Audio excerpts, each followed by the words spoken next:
Okay, we should be good to go. Let me starting receiving comment live.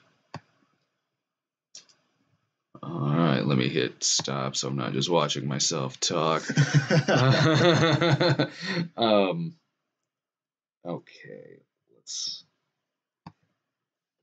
wait for chat to pop up just to make sure everything's all right.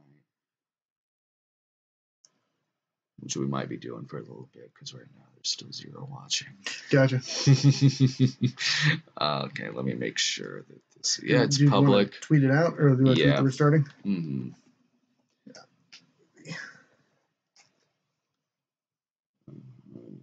Everything, health is good on here. Health is fine here, I think. Oh, okay, here we go. Hey, people are watching. Yeah, all right. So what's the audio like? What's our video quality like? It's been a few months since I've done this.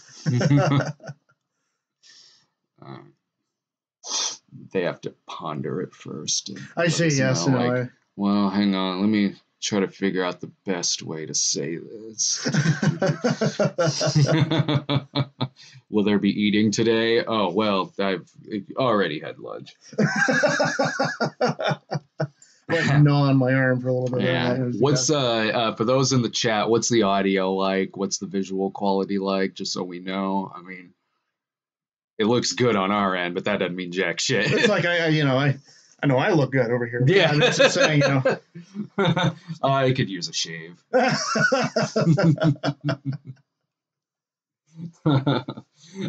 Okay, will someone tell us what the audio is like? Okay. Yay, cool. All right, cool. Thank you. All right, let me go ahead and tweet this out. Okay. All right. So what we're doing today, hang on, I gotta tweet out that we're live right now. We haven't done one of these since we were promoting the Indiegogo campaign. That's right, yeah. I didn't actually get to be here for any of these things because I was out west. I can actually be here this time. Yeah. I'm not one of those things. Granted, you're here on the significantly shorter one. If I can pick them, that's what I'm going to pick. You know what? Here's the thing. Like, when it got to, because you know me, I'm kind of a talker. So so when it got to, we did like 4 or 5 of those, maybe even more or something like that. So when it was when we got like a couple in, it really did sort of start feeling like nothing, you know what I mean? Time actually did kind of go by fast. Like for me at least, it didn't really feel like 12 hours. Like I was having a good time. Like it's fun being on here and talking and shooting the shit. And the last one that Gino and I did, like we were playing video games and we were reading super chat questions. And also if we needed a break, we would throw up a snob episode. So yeah, like it got to be sort of like, oh, okay, well, this is the quickest 12 hours I've ever been through. For Laura, on the other hand, not really. She was always, I mean, she had a good time, but she was feeling the 12 hours by the end of it. Sometimes she would just be done like halfway through it. And when Gino and I did ours and it got to the very end, she comes in and is like, are you fucking done yet? You boys in here with your fucking video games? Fucking losers. Oh, I know, right? I know. See, but the thing is, just playing video games for 12 hours, I can do that unprompted, without needing anybody's help. Oh, I did that with Red Dead Redemption 2. Right. That was 5 straight days of playing, and that was just story mode, and it took me like 5 days to get through it.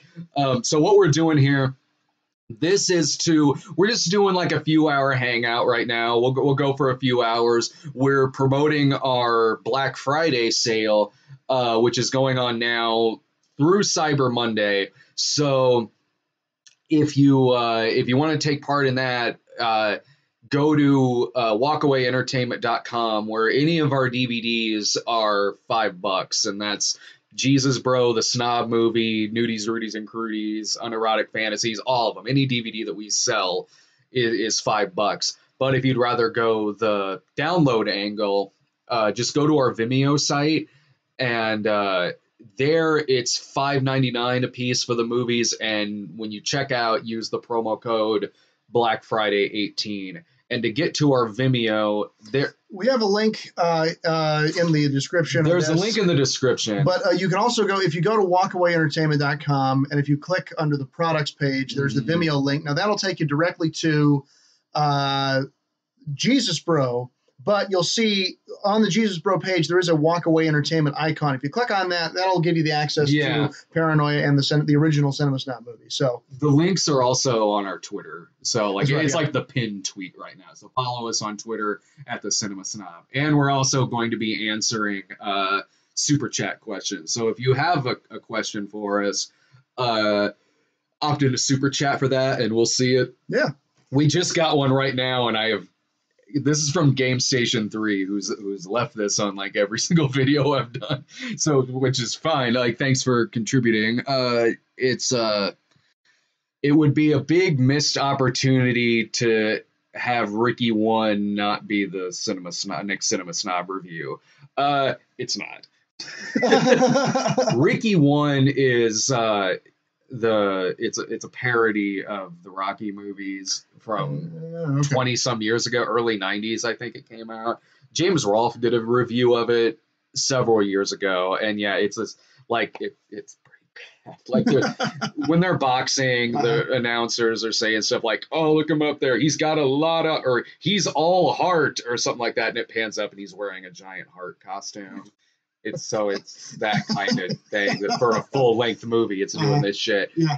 It's not the next Snob episode. It would have been had Creed 2 come out any other time, but since it's out now, the Christmas episodes start next week. Mm-hmm. I've already got that written and shot, and I'll be editing that for Monday's episode. So now to the end of the year is the Christmas episodes. Plus, I would have maybe had Ricky One be last week's episode, but I needed to do a couple of like easy breezy episodes because we were shooting the movie. So I picked a couple of porno spoofs because porno spoofs are the easiest episodes to do. They take only like a day to watch, write, and shoot because you're working. There's not a lot of depth. No, also just there's not that much footage. Well, So right. And no, there's not a lot of depth to it either, but you're working with far less footage. Like when you're taking out the porn scenes from these movies, you're really only working with something that's maybe like a half hour long. Or in the case of Puppet Inside Me or Sponge Knob, 5 or 10 minutes of footage that's not porn.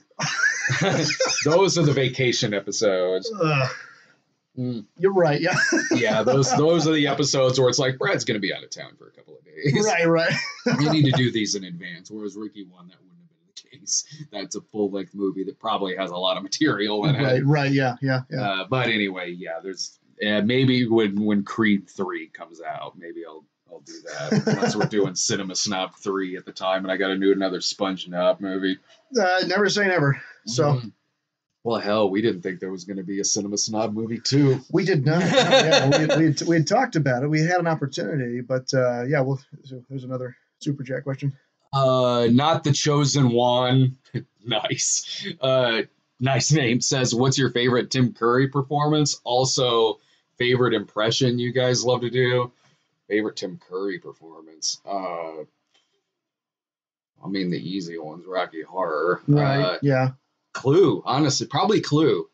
Yeah, Clue's absolutely a favorite. Mm-hmm. I love Clue. I love him in Home Alone too, right? Yeah, and he's fun in that. I mean, that's just something we watch. My wife and I watch every Christmas, so I get to see him in that. And he's always funny in that. So National Lampoon's Loaded Weapon 1. Yes, he's like Mr. Jigsaw or whatever. Yeah, absolutely, yeah. Yeah, he was great in that. He could also be underrated as a dramatic actor, too, because there's an episode of Criminal Minds that I watch. I don't normally watch that show, but I watched this one because he was like this trashy serial killer in one episode. Yeah. He was good in that. As for, like, favorite impressions to do, the one I go back to a lot is Harrison Ford. Right. So anytime I get a chance to do that, whether it's, like, Suburban Nights or any of the Star Wars stuff that I've done on the site or the crossovers that Doug and I have done on the new Star Wars movies. Anytime I get to be Harrison Ford in something I love, like at the beginning of the Force Awakens review where I got to do the opening from the holiday special. Got to be like, I know it's an important day. Like anytime I get to do that, I love. You probably, I'll guess, Jeff Goldblum. I do love the good Jeff Goldblum impression. I mean, Jeff Goldblum impression. I mean, it's very static, and then I love this. I want to do this, but no, I don't do that. Okay, I love everything about this, but I don't know who you are. I love you, but I don't know you. Yeah, that's right. You can also do Alan Alda. I've seen you do Alan Alda. Yeah, done a little Alan Alda. I was Hawkeye in MASH. Yeah, you actually played Hawkeye. I played Hawkeye in MASH for the local theater. I did a little Alan Alda. Doesn't look Alan Alda. As far as Jimmy Stewart's a fun one to do, especially every time it's, Pharrell. Well, it's at Jim's house. So it's at Bill's house. You should try looking into doing like a Kyle MacLachlan impression. Kyle MacLachlan? Who is he? Well, wait, no. I mean, Blue Velvet. Oh, yeah, of course, yeah. Sorry, I thought that was like somebody we knew. No. I wish. No, right, he seems like he'd be cool. He seems like he'd be really cool. Because, I mean, like, I could see, you look a little like him. So right, yeah, no, I hear that. Yeah, that'd be kind of fun. No, I love doing all sorts of impressions. I love doing accents. Like, when we were on the set of the movie, like, AJ and I would just go into accents, like the Russian accent. We do lots of, people do lots of German accents as well. We do the Werner Herzog. Yeah. AJ had a great, Werner Herzog's voicemail, which is... Oh, right. You have reached the voicemail box of Werner Herzog. Please leave a message after the beep, but ask yourself, is the message for me or for you? Oh, man. I don't know what to leave This guy's really deep, even at his message. AJ is cinematographer on the movie. You might have seen him on Midnight Screenings LA. The Night Screenings LA, yeah, no, he's great. He shot Jesus Bro as well. Game Station 3 says, when is the Cinema Snob Fights Nazis DVD coming out? I still have to edit one of those episodes, and I have to do one more.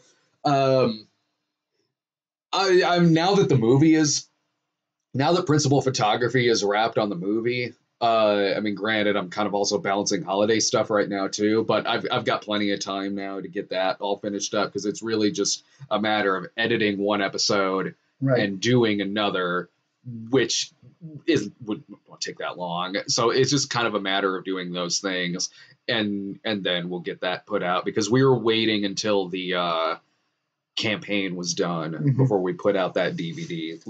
Largely because, we wanted, okay, if anyone's going to donate any money to us, we would prefer it be the Indiegogo campaign. And right, exactly. Not buying it. And one, the other thing is that also, for people who contributed to the Indiegogo campaign, who have that DVD included with their package. Oh, yeah. Because we have over 1,000 people that have contributed, we wanted to ship everything kind of at once, because the thing is that it's going to be a few $1,000s to ship DVDs. Yeah. So I only want to spend that once because that's using your money to ship those DVDs, and I don't want to use your money twice to ship 2 blocks of DVDs. Yeah. The idea is once Cinema Snob Punches Nazis is out, then we'll start shipping everybody their DVD. We're already going to have to do it 2 anyway when we ship the Cinema Snob second movie. Yeah. So that would be 3. So I don't want to do that. So that it's coming. It's on its way. Our first quarter here, we should be able to get that out real easy. I'm going to devote a lot of December to that. Okay. Because really, it's not going to take me that long to get the rest of the DVD put together. It's just an episode and a half. Right. So I'll have plenty of time come December. Drew Lytle snob review suggestion that the Shuttered Room with Oliver Reed being a creeper. Sold already. When is he not? And also a POV killer. I've not seen that one, but I'll check it out. Not the Chosen One says best Tim Curry performance is Congo he is pretty great in Congo. He's one of those guys that's just kind of great in everything. He's also the only thing worthwhile in McHale's Navy, right? Right? It's such a terrible movie, but it's Tim Curry playing a Russian bad guy with this little speedboat with machine guns on it. I gotta ask, did you end up after the movie shoot? Did you end up getting sick at all? No. I've heard from a couple of people who are. I'm feeling it a little bit down here. Yeah. I'm taking a lot of meds and a lot of cough drops to keep it from getting worse. But I feel that little thing right here where you can kind of tell, like, if I don't sort of maintain this, it might get a little worse. But I've seen Rob and Tamara on Facebook. Like, apparently they got sick. Yeah. Let's see here. Oh, great. Our audio's not out? Okay. Of course it is. Alexandra Burwood says your audio keeps going in and out, just to let you know. Also, what's your favorite Oliver Reed film? Favorite, maybe The Devils.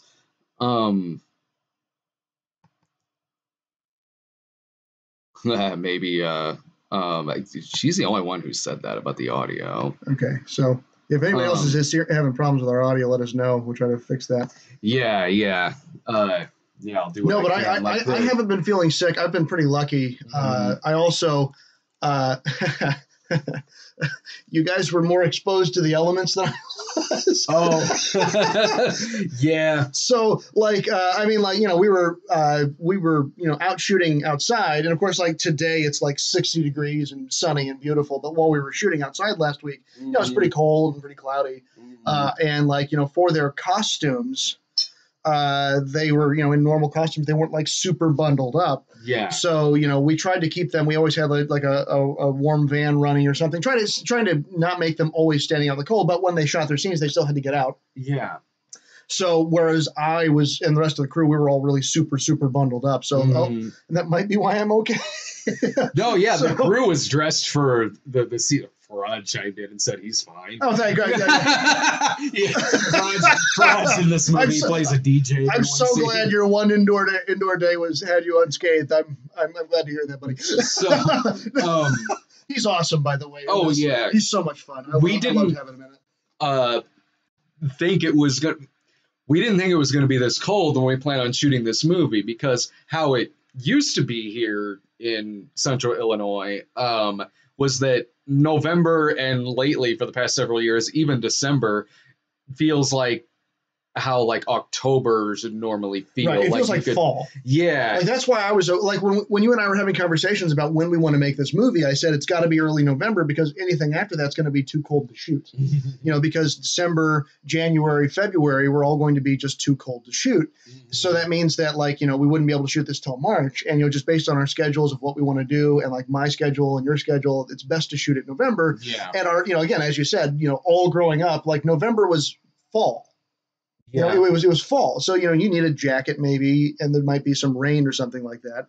But, it's not bitter ass freezing cold winter with a foot of snow. I mean, when we were kids, it would snow in December and even November. It actually kind of felt like it did during the shoot, which was very, very cold, but it hasn't been like that in a very long time. No. Yeah. Lately, for the past several years, when it gets to be that cold, we're talking January, we're talking February, and even March.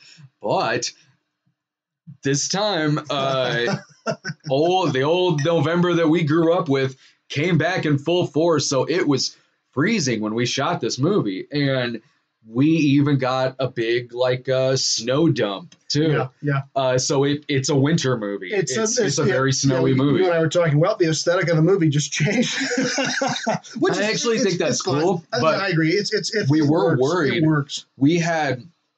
So when we were on about day 3 of shooting this movie, 3 or 4 is when we had this big snow dump. And even before then, it was snowing. Like, we shot scenes where you can see it snowing in the background. So there was certainly things that go along with this quite a bit of snow that we got one night. And we had this meeting when we got to the set, which was like, we got a couple of options here. Right. Which is one, we just take care of all the interiors and then we come back to production later on, or it's a winter movie now. Right. And some exteriors had to be reshot in order to go along with that.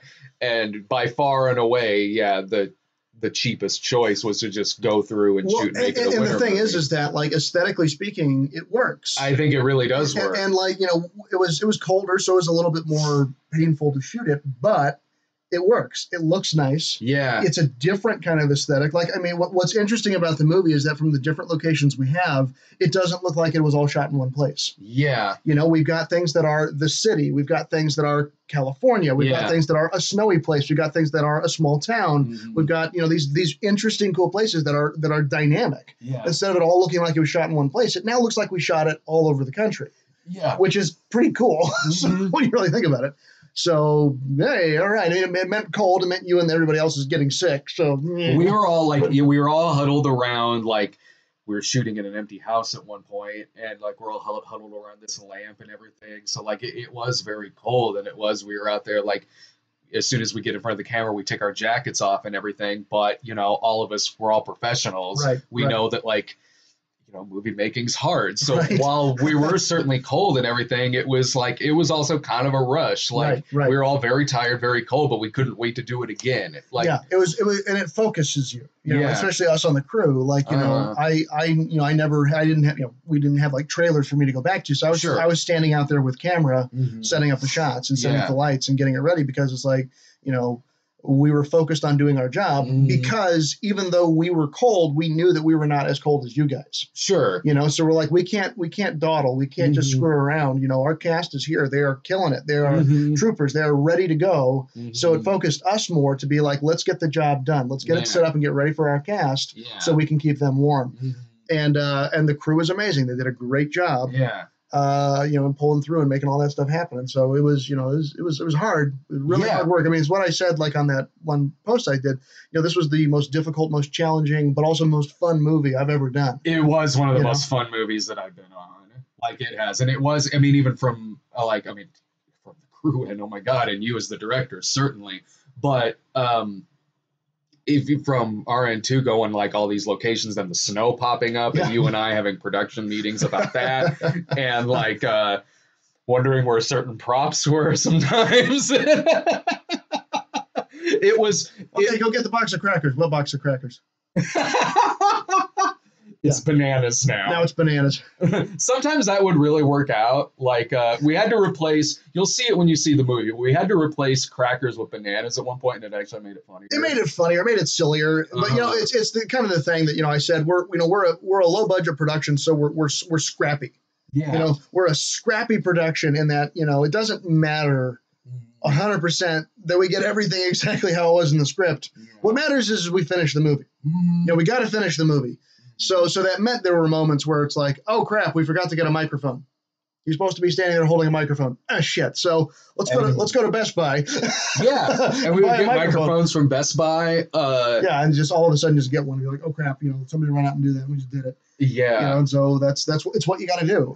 I mean, everybody was dedicated to making this thing work, and so everybody worked, and everybody, we just we needed a bed.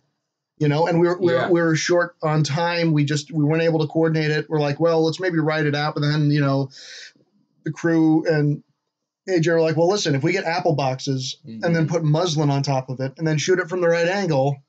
No, it looks like I'm laying on a bed. And it looks like Brad's laying on like a hospital bed. Yeah. So we just pulled it off. It was just creativity. It was problem solving. And to give you a really good example, you guys did really clever things with extras too, much in the same way at the end of Jesus Bro. If you watch Jesus Bro and you look at the wedding scene in the movie, it looks like there are a bunch of people there. And that's because of really, really clever editing on your part. Right. Like blocking as well. Blocking and editing. And same thing with this movie too. In a couple scenes, we got to like make a Comic-Con in this, a theatrical screening. We got to put together in this, again using you guys really, really clever blocking and clever things with extras, right, to make it look like the space is a lot more full than it actually was. So I mean that's just what you do. Getting background is hard to do even in LA, or even when we're shooting in New York and stuff. It's hard to get background. So we use what we have and we just roll with it. We go with it. We just figure out what we need to do and just do it. Because again, you can get real hung up on certain things and be like, I demand this and I got to have this and it's got to be there. And it's like, okay, well, it's just not going to be there. So you either get fussy about it and get mad and then lose your day and then you lose a whole bunch of footage, or you say, okay, that's not going to work. We're just going to change. It's now this. And we've always been able to just take a few minutes and figure out how it can still work in context of everything else, like how to make something still work, because something will still have to lead into something. Exactly. And that's what's also useful about having our executive producer also being the writer, Yeah. In that, like, I can go to you and say, okay, so here's the deal. Yeah. We only have an hour left. Yeah. We need to shoot this scene. I need to know, because I know what I want out of the scene. Yeah. But I need to make sure you're getting what you want out of the scene too. Usually we're going to have to make some cuts. Some things have to be trimmed down. But this is what I know the scene needs to do. What do you need the scene to do? And we'd do that. We'd work it out. We'd figure it out, and the scenes would be great. Yeah, it's not that hard. It's basically me sitting there with a pen, pretty much picking out lines that would probably be cut anyway. Right. So it's not terribly hard. Like when I wrote having written the script, it's like I can look at a couple scenes we did this with in the movie where I can look at it and go like, okay, well, this is going to lead into something later. Something else led into this. Like, so I definitely need these here, but what kind of feels like a tangent? What just sort of feels like it's there because it's like a joke, doesn't really play into anything, and like maybe probably would be cut out in editing anyway. So yeah, there was at least a couple of scenes where it was easy to lose about 5 lines to get everything shot in time, because we had just a window of about 12 hours every day, and we were shooting 15 pages a day. Yeah, we're usually shooting like 15 pages a day. Which if you're wondering out there, kids, like a Marvel movie or Star Wars movie or $150 million movie, they usually shoot like 4 pages a day. Mm-hmm. Like that's a big day for them. Mm-hmm. They're using studio money, action sequences, which on the page might only be like, half a page. They might take a month to shoot an action sequence. I mean, they've got so much time to play with, and they can take their time, and they can do a scene over and over and over again in a day. We don't have that. Yeah. We got 9 days, 10 days. That means we're shooting 15 pages a day. Yeah. and then there's days where like we have to squeeze in a couple extra pages, or like, oops, so and so is only available now this day. So we've got 15 pages, and then we got to add another page and a half there. But again, as a credit to the cast, you guys were always ready for it. We would give you the script pages, you'd work with Bailey, and you'd go and you'd rehearse the lines. Mm-hmm. So while AJ and I were setting up the shot and figuring out the blocking, you guys would show up rehearsed and ready to go. And like on an indie project, that's so hard to get, and it's so awesome to have, because you guys were professional. You all showed up. You were ready to work. And when you would rehearse your lines, you would just nail it. Oh, yeah. And it was great. And you guys knew your characters so well that I didn't have to like, take a whole bunch of time explaining, no, this is where your character's supposed to be doing this. Every one of you guys knew what you were doing. It was great. I mean, it makes it easier for me as a director, because I get to like spend less time explaining, no, you're supposed to be this way now. No, everybody knew it. You knew your characters. We'd all done this a bunch of times. Right. And you all knew the script too, which is another thing. Instead of showing up like, what are the pages? What is the script? Who am I playing today? Everybody knew their part. Everybody was professional. Everybody came and did a great job, and the crew is professional. And so, it's hard. Making movies is hard. Job, and it's a rush, and it's fun. But it's a rush. It's fun, and when everybody comes ready to play, it makes it worthwhile. It makes it fun. It makes it a great experience. It's hard. Yeah, it's standing around a lot. Yeah, it's being in the cold. Yeah, it's we had a lot of fun, but there were times where we were like, okay, we got to go now, shut up, everybody, shut up, let's go now. Like this was, and I'm sure you'll agree too, it was a harder shoot than Jesus Bro. Oh, much harder. It was a much harder shoot. It's a way more ambitious movie. No, it is. It's a way more ambitious movie. We have a car chase in this scene. Yeah. We have action sequences. We have a chase through tunnels and stuff. I mean, we have action in this movie. Like, it's really cool. It's more ambitious, but as you're saying. But even with, like, things involving the weather and all the different locations, the action scenes as well, it was a harder shoot than Jesus Bro. But with that being said, like, because of the adrenaline and everything, like, it was, and I had a great time on the set of Jesus Bro, certainly. But if you were to ask me which one maybe I had more of a high or more fun on, it would probably be this one because of that, like, adrenaline on there. Not that Jesus Bro wasn't fun. Jesus Bro was a blast. Jesus Bro was a lot of fun, but the thing that's different about this one, which I think which made everybody get super excited, is this movie is cinematic as fuck. Whereas Jesus Bro is shot to mimic a pure flick. Exactly. So I think we did a really nice job with what we did. Yeah. I mean, we did exactly what we intended to do. You know, this movie with Jesus. Oh yeah, we intended that movie to look like a Pureflix film, and it does. Yeah, but that's not super exciting cinematically. This one is super cinematic. We're shooting anamorphic lenses, so it's the 2.35 super widescreen anamorphic, and you know the lighting crew.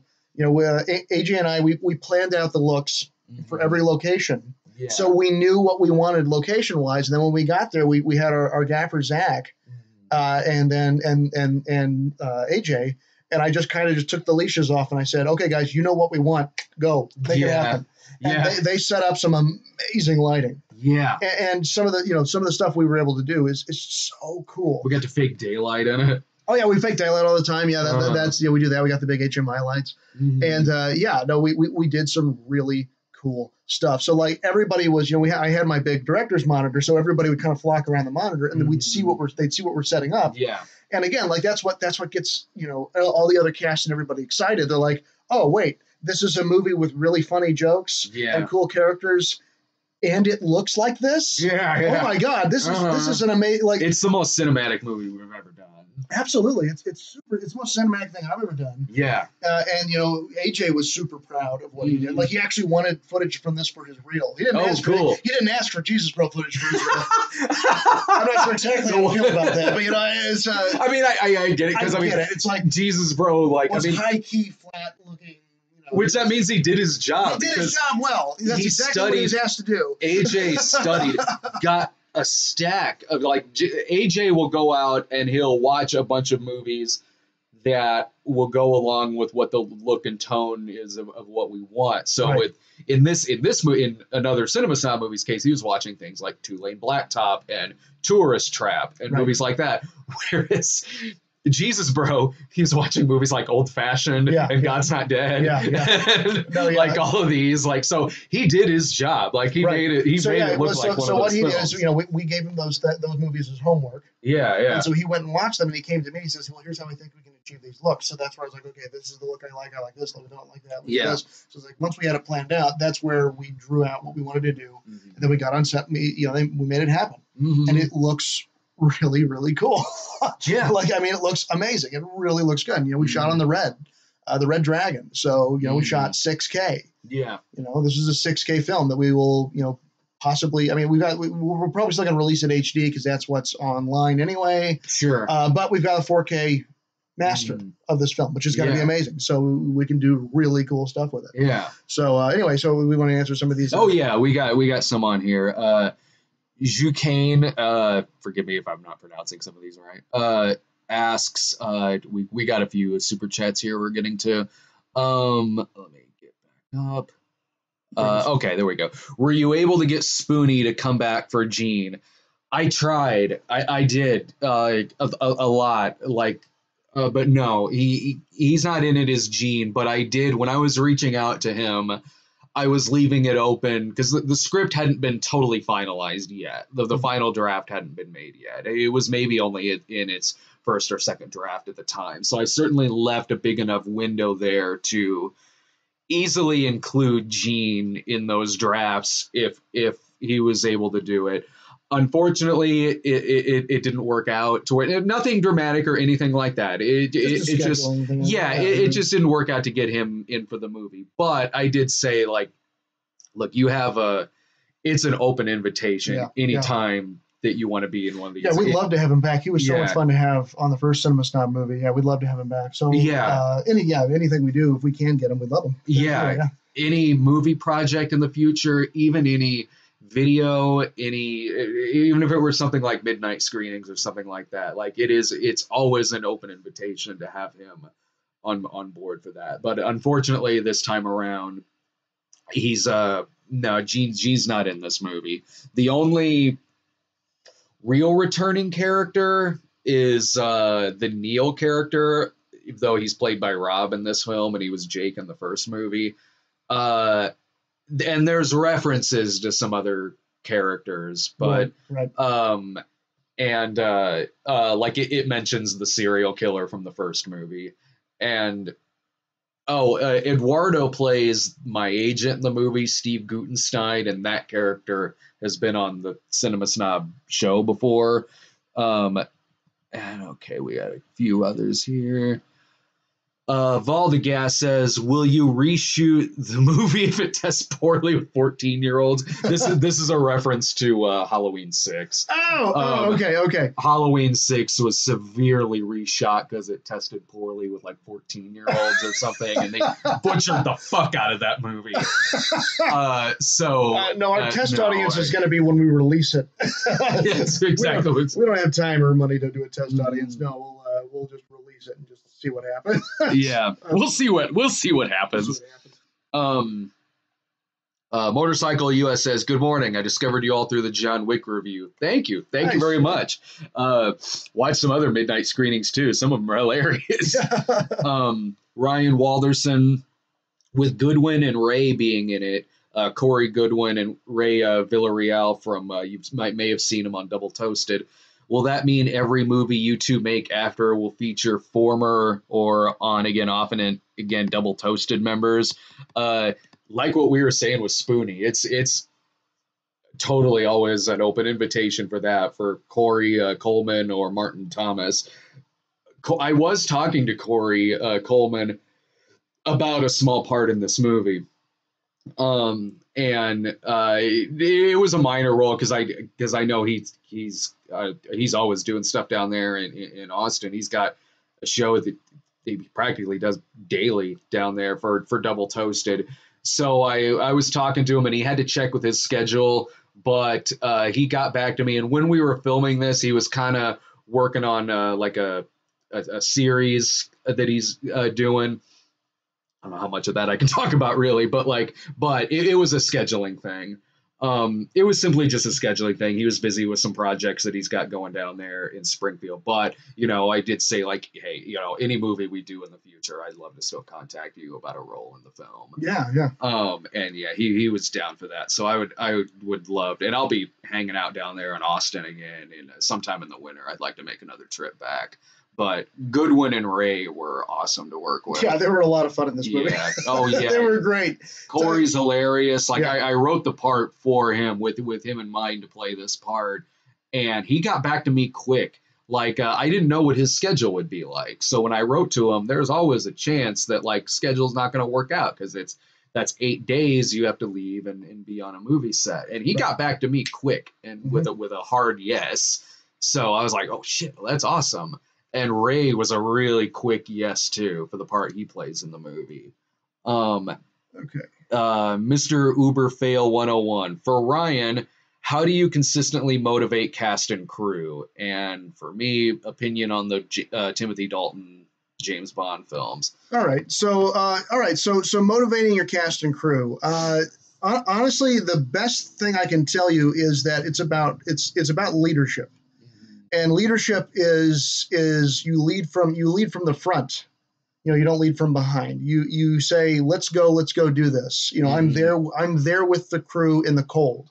As I was saying, I'm right there with them. Yeah. I'm encouraging to them. I compliment them. I say, let's go, let's do that. You don't want to be mean and say get this shit done, get it out of here. That's not going to work. I mean, they're giving up their time. Yeah, you're paying them, but you want them to do well. Mm-hmm.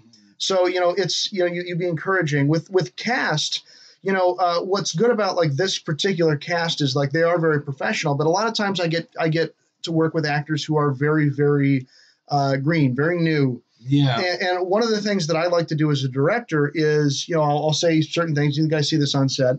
There's nothing that I will ask a cast member to do that I'm not willing to do myself. Mm-hmm. And that came in a lot of cases. Mm-hmm. We had to spray people in the face with silly string. Well, I was the first one to get sprayed. Yeah. They see me do it. They see it happen to me. Even the things that are kind of embarrassing or whatever, I'm going to do it first, and that builds trust with them. I really hope that director Leroy Myers has that same outlook on his movies. He directed Strokemon. Exactly. SpongeBob SquareNuts. It's called leadership. It's you work with them. You understand where they're coming from. I took classes when I was still in film school on directing for acting for directors. It was like acting for filmmakers. It's a pretty scary, intimidating thing. Mm-hmm. especially on a big film set. I mean, we're not a huge film set. We're not a massive film set, but it still feels like a big film set. It does. You've got a crew of about 15 people. You've got that big ass red camera with the big matte box, which is about this big, staring right at you. You've got rigs, you've got the flags, you've got these giant HMI lights, you've got crew running around, you've got a microphone pinned underneath your shirts, you got the big boom pole in front of you, you've got a director, you've got producers, you've got all these people running around, and then it goes roll camera, quiet, and action. Yeah. And then when that happens, like, people aren't prepared for that. Yeah. Like, I actually had a guy who was a former Navy pilot. He flew F-14s off aircraft carriers. And he said that the rush, the fear he feels after a director calls action is the same rush he felt when the jet launched off the aircraft carrier. Oh, wow. Because you didn't know what was going to happen next, is what he would always say. And because it's like, that's some scary shit. Yeah. Because the other thing is that, on our production, we're about a $70,000 production. Yeah. That boils down to, I forget the exact, that's like $7-8 a day.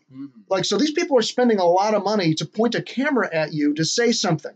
Yeah. Like, that's like, you think, oh, how hard can it be to be an actor? Well, that's a lot of pressure. Yeah. It's really different from being on stage. Because on stage, you've rehearsed for months maybe or something, and you're prepared and whatnot. On a movie, you show up, you get the pages, you got to read it, you get a microphone, you get makeup, you sit down, and the camera's on you, and then go. And you got to be ready to do it. So with, really green actors, with me, it starts when they get on set. Yeah. I go and I introduce myself to them. I talk to them. I talk to them about the part. I tell them, we're really chill. I say that, I want you to do well. As you're reading the script, I want you to get the gist of it right. Obviously, if you can get exactly as it's written, that's great. But really, what's more important to me is that we're getting the idea across. No, same here. And and then I check up with them as we're getting ready to shoot. I talk to them. It's not about, I'm a fabulous director and I demand perfection. No, it's I understand where you're coming from. And that also comes from being an actor myself. Yeah. And being on that other side and realizing, I can sit and I can plan shots all day, but when it's my turn to get the camera on me, oh shit, I better perform as well. Some people need to reword, and myself included, need to reword some things so it can sound more naturally coming from them, or more natural coming from their character. Rob was always adding input on on what his character could say, maybe how he could reword something or add something to the end of it. He was constantly adding little tidbits and things that his character could do, and it would always really, really, really work out. Well, and exactly, and letting them have that creative freedom as well.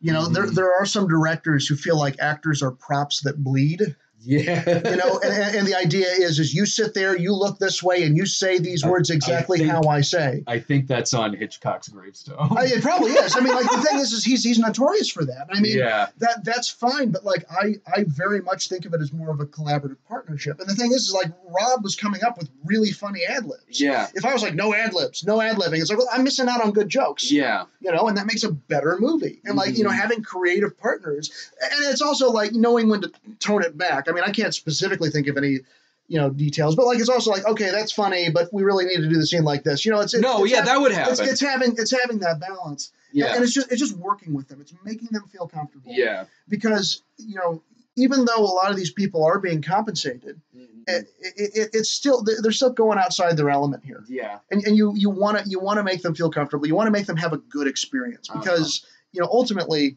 this is all really because we have fun doing it. Yeah. There's so many easier jobs out there in the world that we could do that probably pay better. That if we're not having fun doing this, what the hell are we doing? Yeah. So as a director, that is my main goal on set for everybody, from the crew to the cast, is to have fun. Yeah. And so I try to have fun with it. I try to make it a fun environment and a fun experience so that people enjoy themselves when they're there. Because again, if you're not doing that, what's the point? Yeah. So I hope that in a roundabout way sort of answers. No, absolutely the question on that. Oh wait, he asked me something. He asked you about Dalton. Oh yeah, the Dalton movies were the Dalton movies are fucking great too. Living Daylights and License to Kill are both in my top 10 Bond movies. Living Daylights is maybe in my top 5 James Bond movies.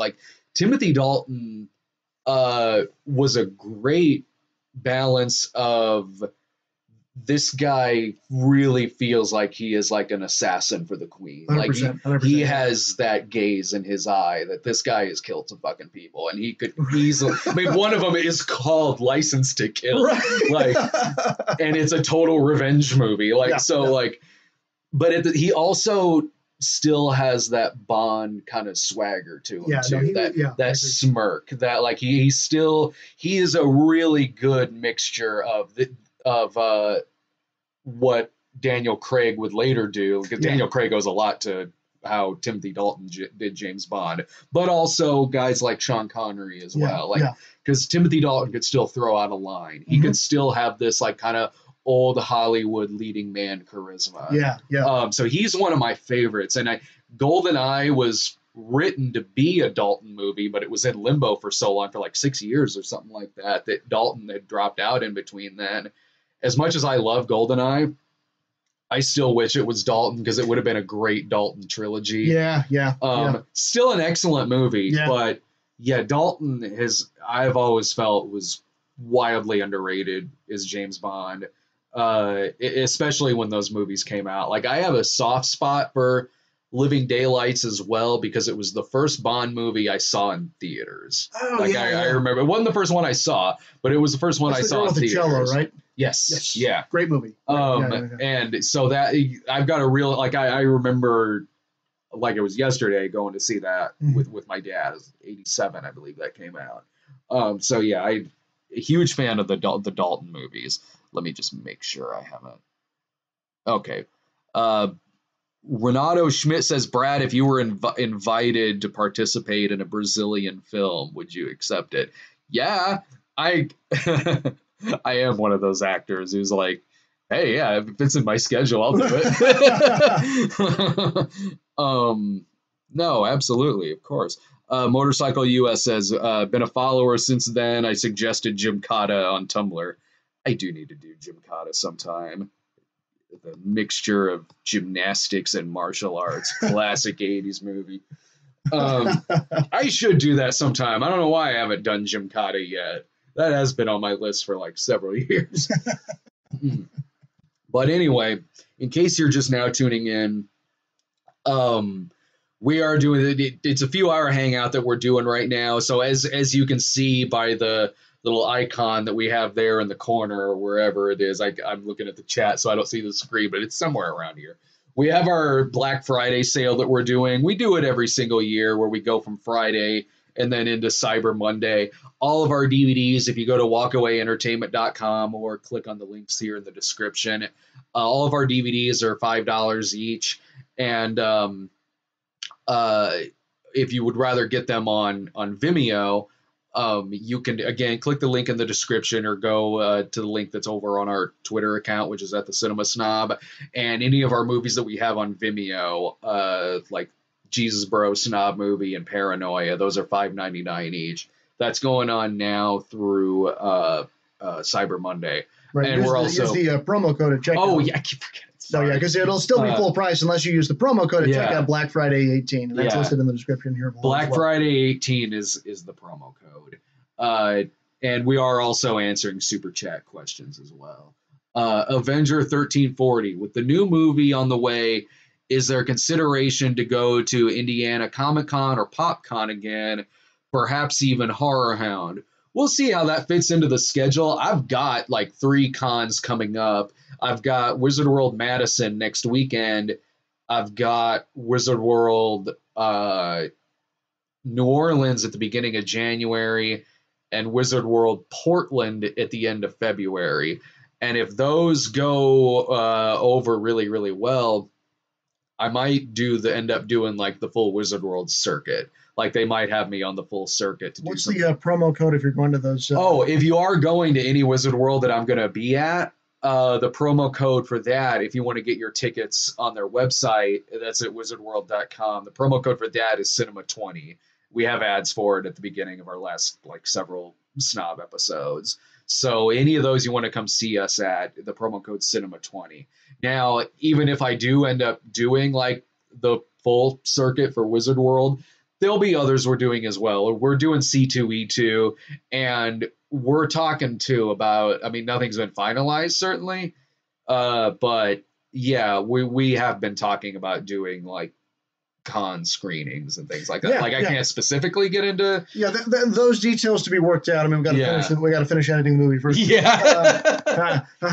So we've got, but yeah, we're thinking about doing some screenings. I know there's some places in the Chicago area that we'd like to do some screenings. Yes, yeah. There is a film festival, Decatur, that reached out to us and said that they'd love to screen it there. So I mean, we've got places we want to screen the movie. And some cons we want to try to, get involved with. So, obviously we'll make all those announcements once we have things finalized. But there's lots we want to do. Yeah. So. No, yeah, and that'll be really, really cool because I've never done that before. Or had anything that we've done like screened at one of these festivals. So that'll be really, really cool to see. So yeah, but yeah, those details will be worked out once it gets closer. Do you have like a favorite? Between pre-production, directing the movie, and editing, do you have a favorite of those three? It's interesting because as you get more advanced and as you start pulling together a crew of that are specializing, you find that your own specializations, you can hone in on certain things. Yeah. Because when we did our movies, years ago, we kind of did, it's like you with disco, you did everything.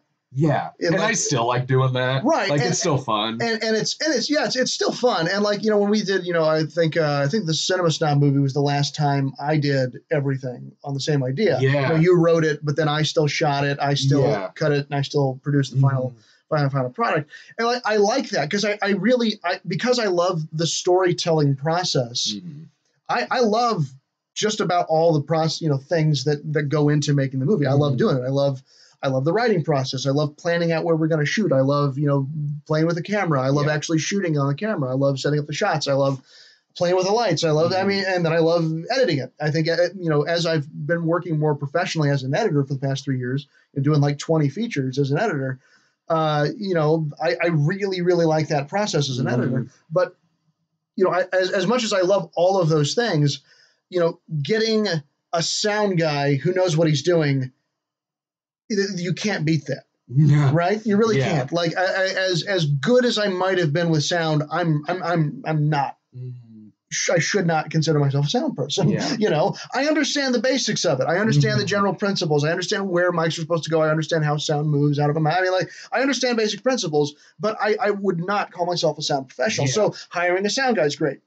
Now, while I'm trying to direct actors and do blocking, if I'm also setting up the cameras, turning on the lens, and then setting up the lights, well, I mean, I can only focus my attention so many places. Yeah. And there's certain things about lighting ratios and color temperature and those things that I'm just not super well versed on. Yeah. So getting a DP, especially a really good one, that takes that all off my plate. I can tell him what I want, and then he can just make it happen. Yeah. And then his film crew can make it happen. So that taking that off my plate, as much as I like it, I much rather have a professional doing it, So that allows me to focus on just producing and directing. Yeah. Now, I'm fairly good at being a producer. I'm fairly good at putting those things together. But, it's the type of thing that I wish I could hand that off to somebody else. That's the next thing I'd love to do is I'd love to hand off, the day-to-day producing duties to somebody else so I can focus more on directing. Because there's things, there's personnel things, there's, where the hell is this guy sort of things that I'd love to have a producer do while I'm setting up shot instead of being like, I'm setting up a shot and hey, so-and-so's not here. It's like, fuck, where is he? Because when I was writing the Snob movie, yeah. I'd be sitting there like, whew, glad this is someone else's job. I'm sure they can find a pig somewhere. But so I mean, look, I enjoy producing. I enjoy the organization. Yeah. I enjoy, being the boss is fun. I enjoy hiring people and talking to them about their job and doing this stuff. That's interesting. I enjoy that. But as we're focusing down, it's like I'd like somebody else to work on that. That I can still be more or less the main producer, but I can let them handle the day-to-day as a line producer. But I can focus on directing because I do very much. I love setting up the shots. Yeah. I love working with the actors. Yeah. And I love seeing that actually all put together and actually come together. So being a direct. Now the thing is that being an editor, however, has its own wonderful set of things that come with it. In that, as doing all your own work and everything. I mean, being a director, I'm there at 6 a.m. on set. We're standing out in the cold. You know, we're walking through these things and having to think on the fly and all that other stuff. As an editor, I'm in my comfy office. I sometimes don't start work till like 9 o'clock in the morning, you know, because I'm like, I don't have to. I can start this later. I can get coffee. Yeah. I can relax. I can turn on the TV for a minute while things are booting up. Yeah. You know, it's like, and then I focus all the creativity on the edit. Yeah. Which I find really fascinating. I mean, editing is just like writing. I mean, they're kind of very much the same skill. Yeah. You know, as you're revising and moving things around and planning on where they go. I mean, it's different in that you only have, you know, with writing, you can create new words, whereas with editing, I only have the words I'm given, but I can rearrange them and create the story based on that. And I find that really, really interesting. I really like doing that. It's always been my favorite, like of the things that the little movies that I've shot, editing was always my favorite part in that, like, you are this thing that you've lived with for several months. Yeah. You're finally watching it visually and with audio as well. You're finally seeing it for the first time. Yeah, you're as the editor, you're the first person to watch the movie. Yeah, exactly. You know, and that's kind of cool. That's the thing an editor once told me, is he said, you know, that I'm the first guy that actually sees the movie, because the writer sees it in their head. Yeah, totally. And the director sees it in their head and sort of on the monitor, but like the director's seeing, you know, because it's shot all out of order. Oh, so they're not seeing the movie play out in front of them. They're seeing little pieces at different times in different orders. The editor's the first one to really see the movie, and that's kind of cool. You know, it's a kind of a cool thing. So, you know, as a director who's now editing his own movie, like, you know, it's different. I don't have to show it to a director to get approval, but it's pretty fun. I mean, I really like being an editor. I really like doing it. As far as, like, you know, what is my favorite, to fully answer your question, you know, it's tough to choose. I mean, I really like different. It's also different, but I love every part. I just love telling stories. Yeah. You know, just telling stories is so fun, and getting to work with a writer who I really like, and you know, as a producer who I like the work that I'm getting to do, it makes the whole process enjoyable. Yeah. Like, it's not like, Jesus, I'm having to make this terrible fucking movie and, like, whatever, it's a paycheck. I'll just show up, roll camera, who cares? You know, it's like, no, I care about this story. I care about the characters. Yeah. You know, I care about this. You know, we're getting to do such fun things. Yeah. With these characters, like, who wouldn't want to be a part of that? Who wouldn't want to be a part of every part of that? And to see it on set, and to get to mold it and put it together, and then to edit it and actually get to, like, you know, do the pacing and you know, cut these action sequences together. Yeah. Like, it's going to be a blast. It's going to be so much fun. Yeah. So, like, I don't know. I don't know. It's hard to pick. It's like, which child do you like better? It's like, I don't know. I love them all. No, it is. I mean, I see what you're saying. And from because you're right. Like, I mean, even from my end, just from the writing standpoint and the stuff that I've edited as well, I would say my favorite is editing. But again, there is certainly a rush that goes along with the rest of it too. Yeah. Like, even on, like, with this movie, another Cinema Snob movie, I do really love acting, and I love playing this kind of part too, where it's like the straight man, and I get to react off of all this crazy shit that's happening in the movie. This movie is going to be very quotable. Yeah, for a lot of your reactions. Yeah. Like, I mean, really, like that. Like, some of our crew, like, you know, sometimes, you know, you're on a set of a movie and it's a terrible movie, and the crew's snickering about stuff. And they're snickering about, like, this is a stupid movie, but they don't care. They're not responsible for the story. They don't care. This time I heard the crew snickering, and I was asking them what it's about. They were talking about the jokes. They're like, cool. I can't wait to see this joke happen. They're like, that's really funny. Yeah. So it's like, wow, these hardline, you know, crew people who are just here for, you know, for lighting and stuff, who don't care about the story, care about the story. Yeah. You know, they like it. They're like, this is really funny. We can't wait to see these jokes. Like, that joke's going to be hilarious. It's like, it is. It's great. It's so fun. Yeah. We were having a fun time quoting the typos too. The script had some typos in it. Yeah, we were having a lot of fun quoting those. Like, nice car you go there. There's a part where Doug's character is talking about, like, the amount of followers that he has, and it's supposed to say 120 something, and it said, like, 12's the letter O. The letter O. How the hell did I make that typo? How does that even happen? When I sent Corey Goodwin the script, I did, because when I sent him the script, it wasn't the final draft. It was an earlier one, and I did say in there, like, just so you're forewarned, there's a lot of typos in this. Like, I did the same thing to Tamara too. It's the beauty of writing a script, and you're not sending like I'm the studio, so you don't have to worry about like. It's like I knew what I was working with. It's like I don't care about the typos. I'm more. When it is typos not a thing you see a lot of on something like Sharknado or. Okay, so as a script reader, which is something that I do sometimes as well as I read professionally scripts and then I write coverage for studios. Yeah, you see it, you totally do. I mean, and like from like well-established writers sometimes. Yeah, like I have a policy of when I get a script, I won't even look at the cover page to see the name of the writer because I don't want to bias myself. You know what I mean? Yeah, totally. Like I want to read this cold, and just judge it on the merits of the script because if it's like, oh my God, it's a so and so script. And like, if I love that person, I'm gonna be like, I don't care. I want to read the script, right? Or if it's somebody I hate, like that's going to taint my view of reading the script cold. So I won't look at the cover page. I won't look at who it is. I won't do any research on them. I'll just read the script. Yeah. And then sometimes I read the script and I was like, well, this is a giant piece of shit. And I was like, who the fuck wrote this? And then I'll look them up. I'm like, they did what movie? They've done this. It's like this person's written like 7 movies. Why the hell? This movie sucks. This script sucks. So you've gotten some then that are from like people that are pretty prominent. Yeah. Oh wow. Yeah. Well, I mean, like not like great writers, but like people who've gotten movies made. Yeah. They've gotten movies made, like big budget movies made, and I've read the work and I read through the script and I was like, this sucks. Or like there's this one script that they had no slug lines. Yeah. The interior house day, like that sort of stuff that you see in a script. They didn't have any of that. It's just paragraphs. And it's just like, now we're in a kitchen, now we're going to go do this and it's going to be awesome. And I'm like, this is the most amateurish bullshit I've ever read. Yeah. This is stupid. Like as when you're trying to sell a script, in my opinion, this is from, a degree in screenwriting and working with screenwriters, but what the hell do I know? The script is a blueprint for a house, right? Oh, yeah. It's not supposed to look and feel like a finished house. It's supposed to be a blueprint. This goes here, that goes there, right? That's what a script is supposed to be. So, script pages have length, and that length is how you somewhat determine the length of the movie. Yeah. Well, when you go on to a tangent in 10 minutes and say what the character's thinking in their head, that doesn't mean anything. It doesn't mean a damn thing. It means something if it's a book. Exactly. Exactly. So it's like, this is amateurish bullshit. It's like, right now he's thinking about this, but he really wants to be thinking about that. It's like, tell me that. If I can't visually see it or auditorily hear it, it didn't happen.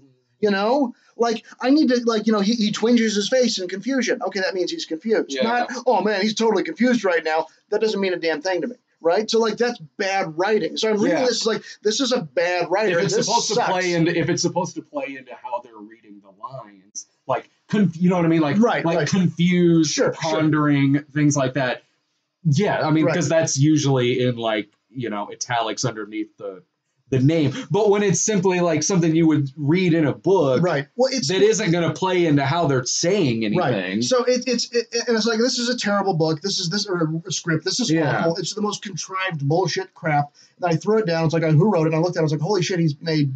I'll tell you later. But like, he's made. A lot of movies that have been made. The best example I got this was in one of my screenwriting classes of like old world Hollywood, where there's this super well-established author of novels, a novelist. He was hired to write a screenplay, and he spent months working on it. And like his opening scene, the opening scene of the movie is supposed to be about a man who is unfaithful to his wife. Like we're supposed to see that he's kind of a lecherous guy, and he's clearly not faithful to his wife. So this novelist wrote a book. He wrote a full all these descriptive things of his looks and his things and his whatever. Well, he turns in the script, and the studio head fires him. Yeah. And the studio said, I'm going to write this story for you. Man and his wife get on the elevator. A beautiful young woman gets on the elevator with them. He looks over at her, gives her a big smile, tips his hat. Yeah. His wife looks at him, smacks him on the chest, and then he frowns suddenly, and then the door's shut. I've just told you what you needed to see because it's a movie. Yeah. Right? That guy is obviously not wanting to be faithful to his wife because he saw a pretty woman and smiled at her real big enough to get his wife's attention, to make her mad. Right? I didn't need 20 pages to describe that. Now, a novelist could probably give you 20 beautiful pages describing all the inner workings of their marriage and their history and why these things are happening. That's fine in a novel, but in a movie, what I just described you, that little bit right there, that tells you everything you need to know about the character. So sorry, I'm just, Fantastic Beasts is playing again in my head. Right. Because that was a problem with that. And honestly, I totally agree with you. Yeah. Like, she's a phenomenal novelist. Yeah. And like, there's so many details in that movie. But like, there's a lot of exposition. And there's a ton of exposition. But like, again, if I want a movie about a guy that's being unfaithful to his wife or about to be unfaithful to his wife, all I need is that tiny little scene I described to you. Yeah. And like, that's that much on a page. Instead of 20 pages, it's like that much on a page. Yeah. Like that's screenwriting. Yeah. And again, people might say, "Oh, well, I'm a better writer than that. I can tell all these, eloquent, wonderful things." It's like, okay, great, that's wonderful, fine. That's not a movie. No. That's not what a movie is. Uh-huh. So it's different. And like, as a screenwriter or as a script reader, like that's I think I get a lot of work as a writer, because I'm really hard. I'm really hard on these guys. Yeah. Because even if they're an established writer, I'll write the review and I'll tell them all of that stuff. Yeah. I'll say this is unacceptable as a writer. Like I would not recommend them as a writer. Yeah. It doesn't matter if they've had stuff written before. I don't care. I mean, like Tarantino. Okay. Tarantino will write very descriptive action. His scripts, from what I've heard, are written like a book. Okay. Like. He's Tarantino. Yeah, okay. He's Tarantino, and he's also, he's Tarantino, and he's also the director. He's the writer. So again, that's Tarantino. Yeah. You, my friend, this other guy, you're no Tarantino. Yeah. So until you're Tarantino, you need to make a script that's not going to make a script reader like me pissed. Yeah. If I got a Tarantino script, well, then I'm going to be like, well, fuck it, it's a Tarantino script. He's going to make something pretty cool. I don't care, But seeing some other guy trying to write like Tarantino, no. That is what most of the mid-late 90s was. It's true, yeah. But when I called you right after seeing Life Itself. Oh, yeah. It's like, when you see this shit. And like, you're telling me about like, I've seen a lot of scripts like this. Like, I know what you're talking about. Yeah.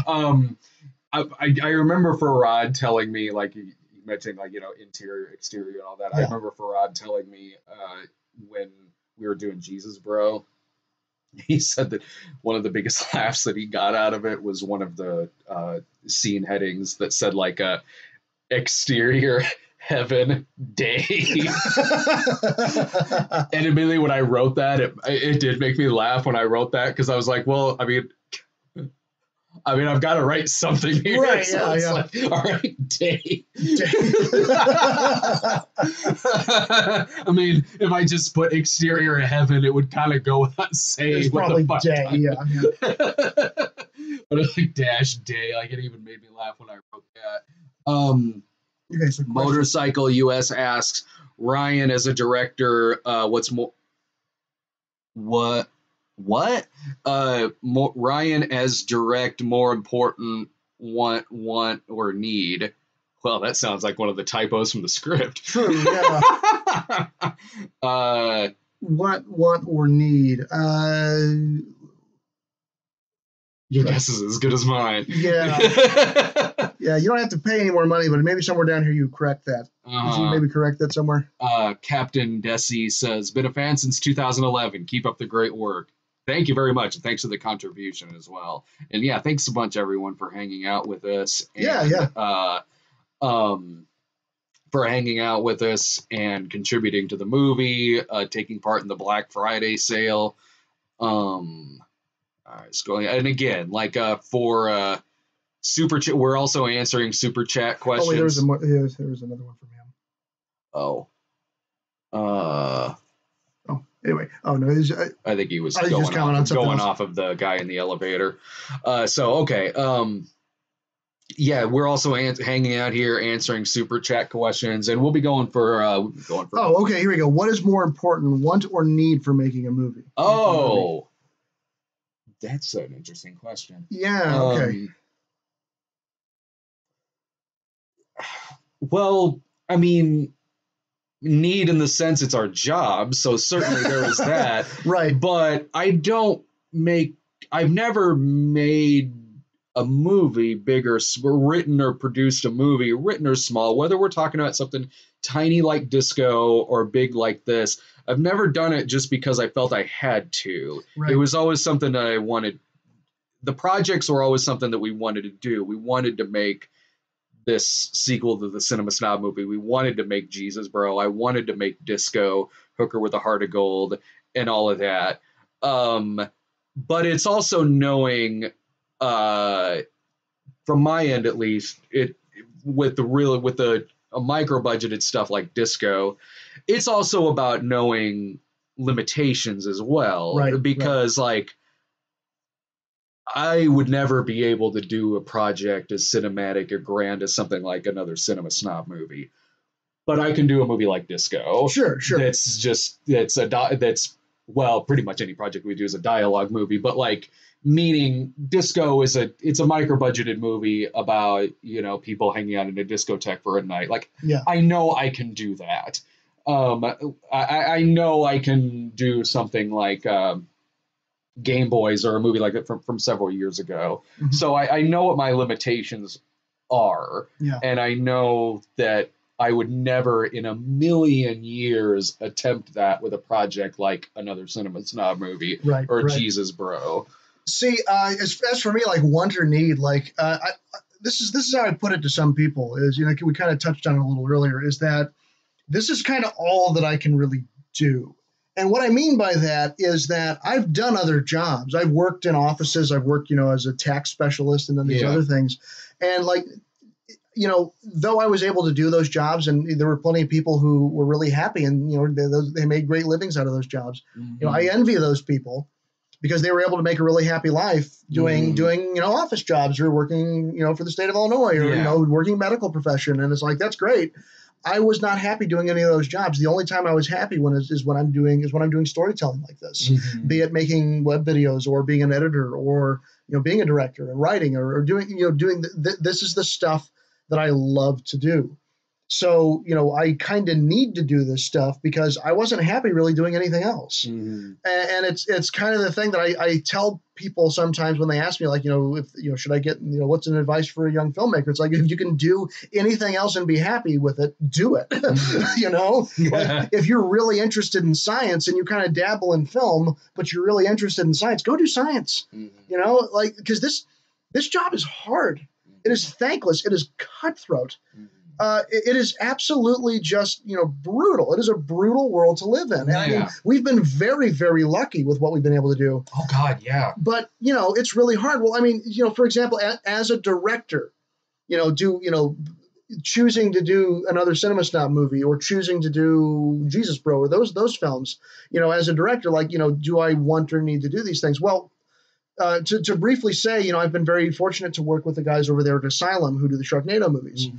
And, they do their mockbusters, and one of the mockbusters they're doing is Hornet, which is their mockbuster of Bumblebee. Yes. Now, while I was working on Sharknado, they were looking for a director to make that film. Mm. And, I've been in really good with those guys. I've been doing a lot of great work for them. I really love them. They're really good guys. And I was talking to Anthony about pitching myself to direct a film for them. Yeah. But the only film they really had on their docket at the time would have been Hornet, which is basically they have there's Transformers, they have their Transmorphers series. Mm-hmm. And the thing is that it would have been a big challenge. It would have been a 9-day shoot with a super action, CG movie. So like it's like our shooting schedule, our budget, but like a giant robot fight movie. Yeah. I mean, it would have been challenging and it probably would have had some fun, stuff to it that was pretty fun. But, as a director and thinking about my career and what I want to do, I ultimately decided, and this is, of course, just presuming that they would have entertained me as a director. I don't know if they would have. I mean, I did a lot of good work for them and they needed a director. And they also knew that I directed Jesus Bro. So I had experience and I would have had Anthony vouching for me too. Yeah. Again, I'm not at all presuming that they were, I was in talks to be their director. No. I'm just saying, like, if I wanted to pitch myself to be a director, I ultimately decided against it because it would have been the third Transmorphers movie. Yeah. It would have been a second sequel to a mockbuster. Mm. And like, not that I'm making quality, cinema anywhere else. I mean, we're getting to make little fun movies here. Yeah. But like, I do care about about the quality of the work that I'm making. Like I again, I'm not to knock, Asylum at all. They do what they do and they're very successful with it. But I mean, as a director, I didn't want to get to be, oh, you've made a sequel to a mockbuster. Yeah. Getting to say I made a Cinema Snob movie and then Jesus Bro. Like that's our own independent company. That's working with a cool online audience. Yeah. Like that's cool. That's interesting. That's unique. So like, to get to your question of like, want or need, like, I didn't need to make that movie. I didn't need to pitch myself to be the director of Hornet. I didn't need that, but I wanted to be the director of another Cinema Snob movie. So, in my career and what I want to do, that's very much like want or need. What is more important? I think it's really what you want, because you're going to be happier. You're going to be a whole lot happier. Yeah. Sometimes you need to pay the bills, and like I get that certainly. And I mean, I cut a lot of these Lifetime thrillers and Christmas movies that are certainly not like emotionally stimulating. But as an editor, I'm not on the hook as much for those things, and I work them and they pay money. So I need to do those. I need to pay the bills. But when it came to something as big as directing, that's where I really let the want go in. It's like, what do I really want? And I really wanted to do another Cinema Snob movie. I wanted to be a part of that. So yeah, hopefully that kind of gives my opinion on that. And I remember the closest that we had come to talking about doing a sequel to the Cinema Snob movie was years ago, because it was never. The first one was written to be a self-contained movie. Like when we finished the first one, it was never thought like, oh, clearly this is setting up for a sequel. Like there was never anything like that. But when we were still with Maker, Maker came to us at one point and said that they wanted to front like a sequel to a Cinema Snob movie. Right. And it wasn't like a hard yes from us. Like I brought it to you and I said, what do you think? I go like, I mean, so we kind of spitballed back and forth some different ideas of it. Cause it's like, well, I mean, what kind of budget are we looking at here? Like it would be cool to make something with a bigger budget than we had on the first one, which was just like 16 grand. Yeah, right. But it was what they said. It was ridiculous. Like they needed a finished product within like a month or something like that. And they were only going to give us like 20 grand or something. Yeah. So it's like, okay, if we were just doing this just for money or whatever, like we still would have taken that deal. But we were like, we actually want to make a really good product. Absolutely. And we couldn't make a good product with those limitations. I mean, we could have made like a direct follow-up in look and feel. Which we didn't want to do that. Absolutely not. No. Yeah. As we continue to grow as filmmakers, we're like, no, we want to do something that has a bigger budget. We can hire, a cinematographer, and we're going to hire these type of people. We wouldn't have been able to do that. It would have been you and me with a camera running around doing. That's totally what it was. And what we were spitballing back and forth, which was really a small conversation. It's not like this was a big process we were going through. It turned out pretty quickly. It was like, yeah, no, if we want to make a quality product, we can't do this. Right. It was all of this was going on within like a day. Right. And I think so. The ideas we were spitballing weren't what we ended up doing with on this film. I think at the time we were talking about like it was going to be like a summer camp movie or something like that. Like exactly. And that's not what this movie is at all. The sequel that we just did. No. Mr. Flipper Invader 792 asks, would you ever make a slasher movie? Yeah, absolutely. I mean, even the first one is like it's a like a homage to giallo flicks, which those very much kind of go along with slasher movies. Oh yeah, no, yeah, we'd totally do a slasher film. Yeah, the first Cinema Snob movie is the closest thing we've done to a slasher film. Right, we just haven't gotten the right, exact right story that we want to do. There was one where like I actually wrote a treatment for this, and it's not going to get made. This was a year or so ago, and it was a slasher movie with someone going around in a Trump mask, and it was called Loyalty Day. And it was, you remember that? Like I pitched that to you. You pitched this to me, yeah. I wrote a treatment for it, and was like, and by the time I got done with the treatment, I was like, this is already dated. Like, because there's a lot of like really topical references in it to like the 2016 election. Yeah. I was like, I can't. I was like, it was a funny read, but I was like, this is already going to be dated by the time it comes out. Other than the fact that like direct references that were in it. Yeah. Were like, it's what? So like, but I mean, it was a funny read, but also, how do I put this? When there's such a thing as people as the mega bomber, right, I don't need that headache. No, I've had to deal with big enough headaches this year. It's like, I don't need like that shit. So the closest thing I'll come to that is like reviewing a Dinesh D'Souza movie. Right. But, but I mean, that movie's never going to get made.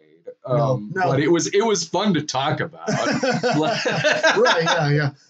It was fun to talk about it, certainly, and it was kind of a funny read. But I love slasher movies. I love slasher movies, so I would never be opposed to writing a slasher movie. Yeah. And I would want it to be genuine too, right. Not like something that's just really meta and kind of in jokey. Like and not that there's anything wrong with that, but I like doing things. And yeah, I've written certainly stuff that's really in jokey and satirical before, but plenty of stuff. But I would certainly want to make like just like a genuine, like non-spoofy slasher. Yeah, it'd be a lot of fun. Yeah, great. So, what else we got? Oops. We're going back up here for the super chat questions. Right. Scroll. There we go. Fire Benoit says, hello to both of you. As an aspiring screenwriter, Ryan's advice is very useful. Very excited about the movie. Thank you very much. Yeah, thank you so much. No, I'm glad I can help out. You know, it's it's the, you know, you only get. I've only gotten where I am thanks to the help of other people. You know what I mean? Same here. So if I can help others and I can help you, and like, you know, as a screenwriter, you know, it's so hard to get your stuff even seen. Yeah. And the people who are the gatekeepers are people like me. You know, like it's rare that you're going to get it to a studio executive without it first going through a script reader. Yeah. And I want to see like what I'll just give you a quick, you know, masterclass, what I'm looking for, because there's a couple different things. When I look at a script, I'm looking at the competency of the writer and the viability of the script. Those are the two things I'm looking for. And that's what they want. So I'm looking at either recommend, consider, pass. Those are the three things. Sure. Of the writer, recommend, consider, pass of the story, the script that I've been handed. So that means two things. The writer, for like recommend, consider, pass, on the writer, what I'm saying is I'm saying maybe this script is not a good idea, but it's very competently written. Yeah. It's a very competently written script. I understood it. It was clear. It was organized. It was a good script, though the story wasn't very good. So that means that I could say consider, because you never get a recommend, but I could consider the writer as somebody to maybe do rewrites on another script. Or you have a movie that you want written. So if I consider you as a writer, that means those executives might go, okay, this writer might be somebody we want to bring in to write for us. Yeah. So like that's a good thing. The other thing is the recommend, consider, pass on the story itself. And sometimes it's, listen, this writer sucks, but the story's a good idea. Oh yeah. You know, it's a kind of a cool concept. Yeah. I'm going to consider the story, but pass on the writer. And that could mean, okay, buy the script and get somebody better to rewrite it. You know, so those are the two things I'm looking for as a script reader, and that's when I do coverage. So that's for you out there, you know, wanting to be screenwriters and thinking about wanting to get your scripts read. Those are things to think about. You know, you need it to be polished. You need to follow script format. You need to have it look and feel like a real script, and you also don't want to waste my time giving me description of stuff I can't see or hear. So that makes you a good writer. And then of course, obviously, just, you know, is it or is it not a good idea for a script? So there you go. So a little masterclass on what I'm looking for as a script reader. And they kept hiring me, so obviously they like the stuff that I get with my coverage, because I'm hard. I'm a hard reader, because the other, you know, they're possibly going to end up wasting a lot of money developing a screenplay. Yeah. And if it's a bad story that I sent through to them. You know, sometimes executives don't read the script. They only read the coverage, you know? Yeah. So it's like, well, this was covered really well, and it seems like a cool idea. Let's go ahead and make it. Yeah. So if I give them a bad idea and it sucks, and then finally one of the top executives finally does read it, and it's like, who the hell covered this, you know? It's going to come back to me. I don't know whether he has to cover scripts anymore. So that's there. So there he goes. That's a little thoughts and advice for you on what I look for as a reader. Yeah, and from my end, if you're wanting to do something on your own, which there's a lot of people who've written to me and asked about that, because there's plenty of stuff like hell, last year with Disco. Like if there's a screenplay that you've written, and you want to take a crack at it to try shooting it yourself independently.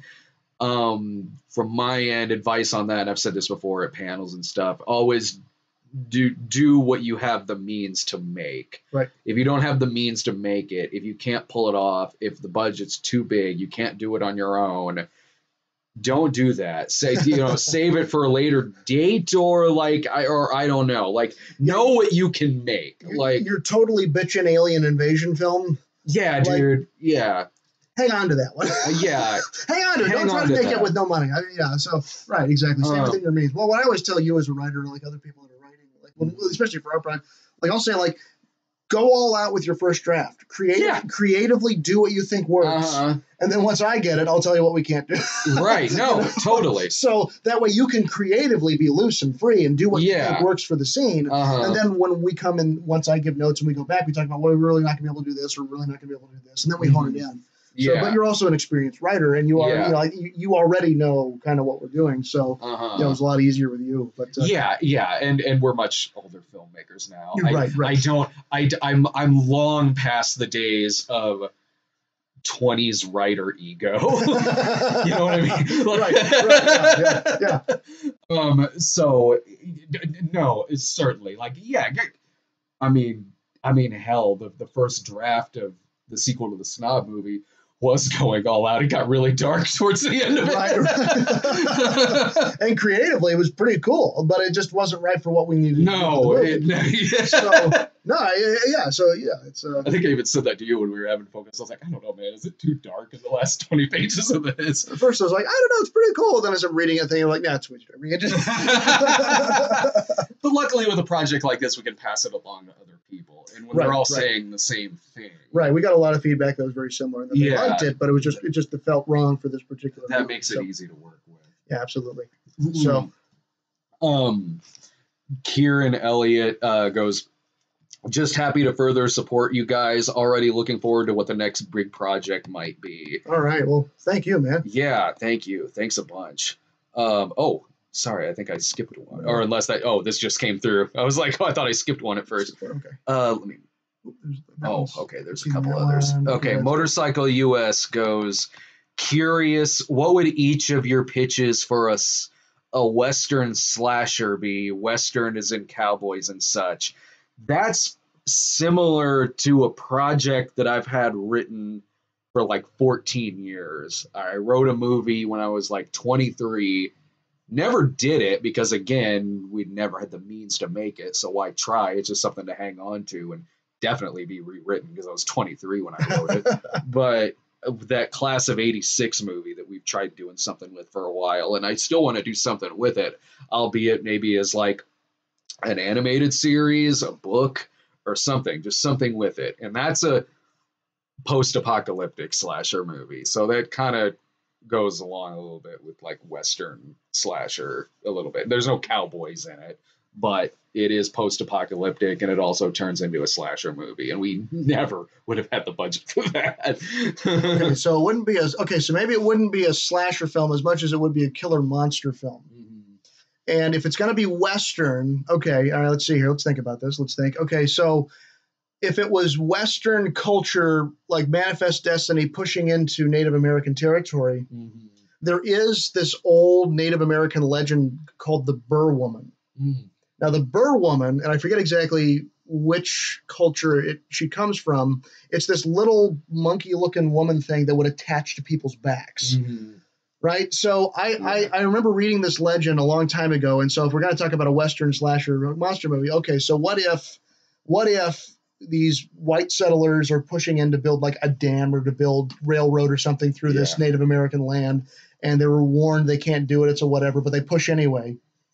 The Burr Woman in the legend, the Burr Woman gets into the people's backs and then they can't remove her without killing the person. What if she took over people, right? What if she was a parasite that as this railroad company is pushing through this Native American territory, regardless of treaties or whatever, the people start getting infected by the Burr woman.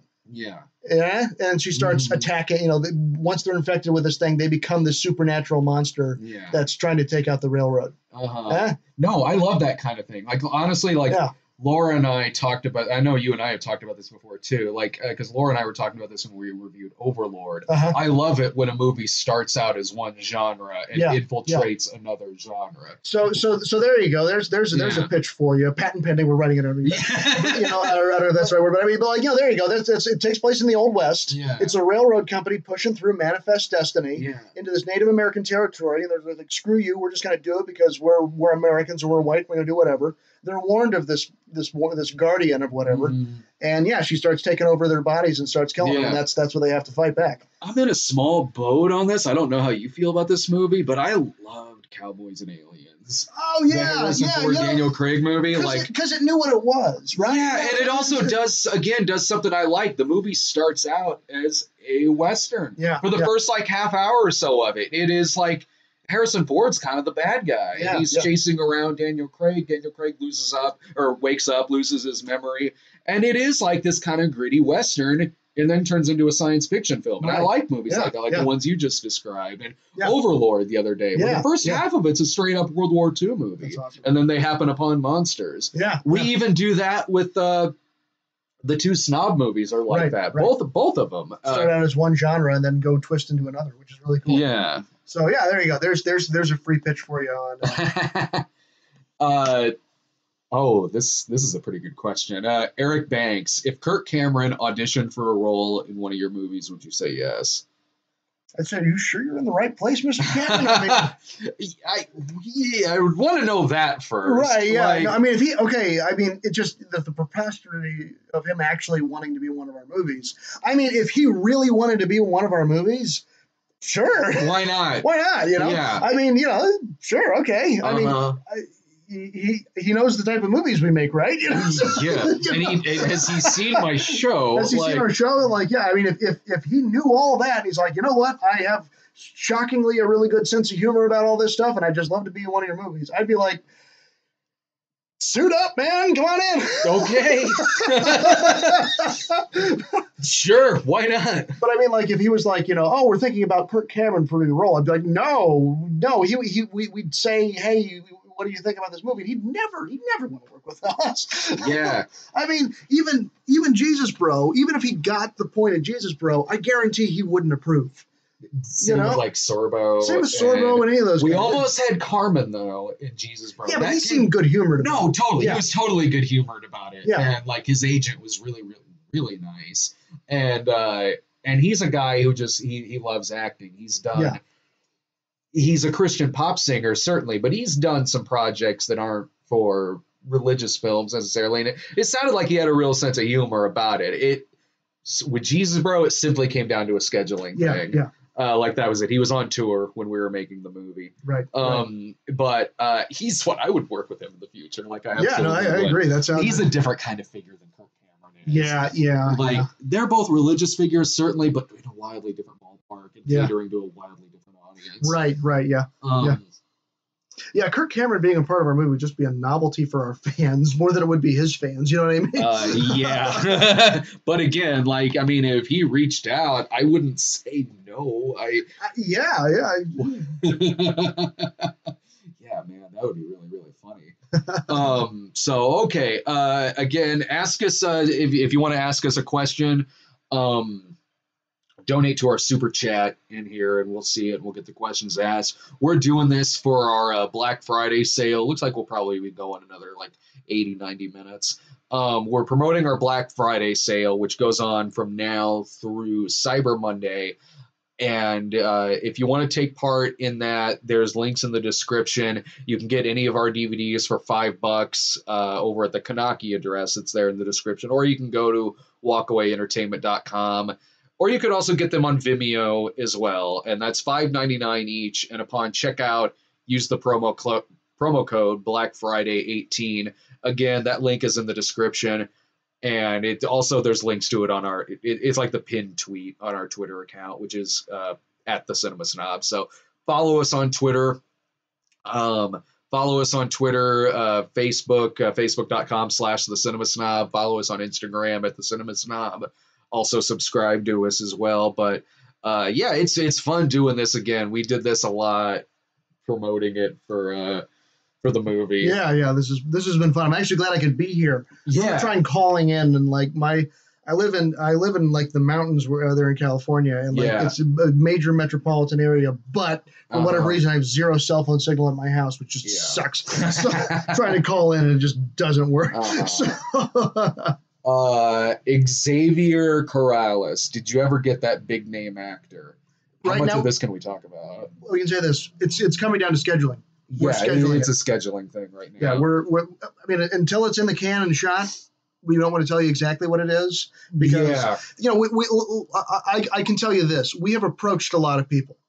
We've talked to a lot of people, and based on their fees or working with their agents and just realizing that scheduling wasn't going to work, or just kind of the genre of our movie wasn't going to be exactly what they wanted.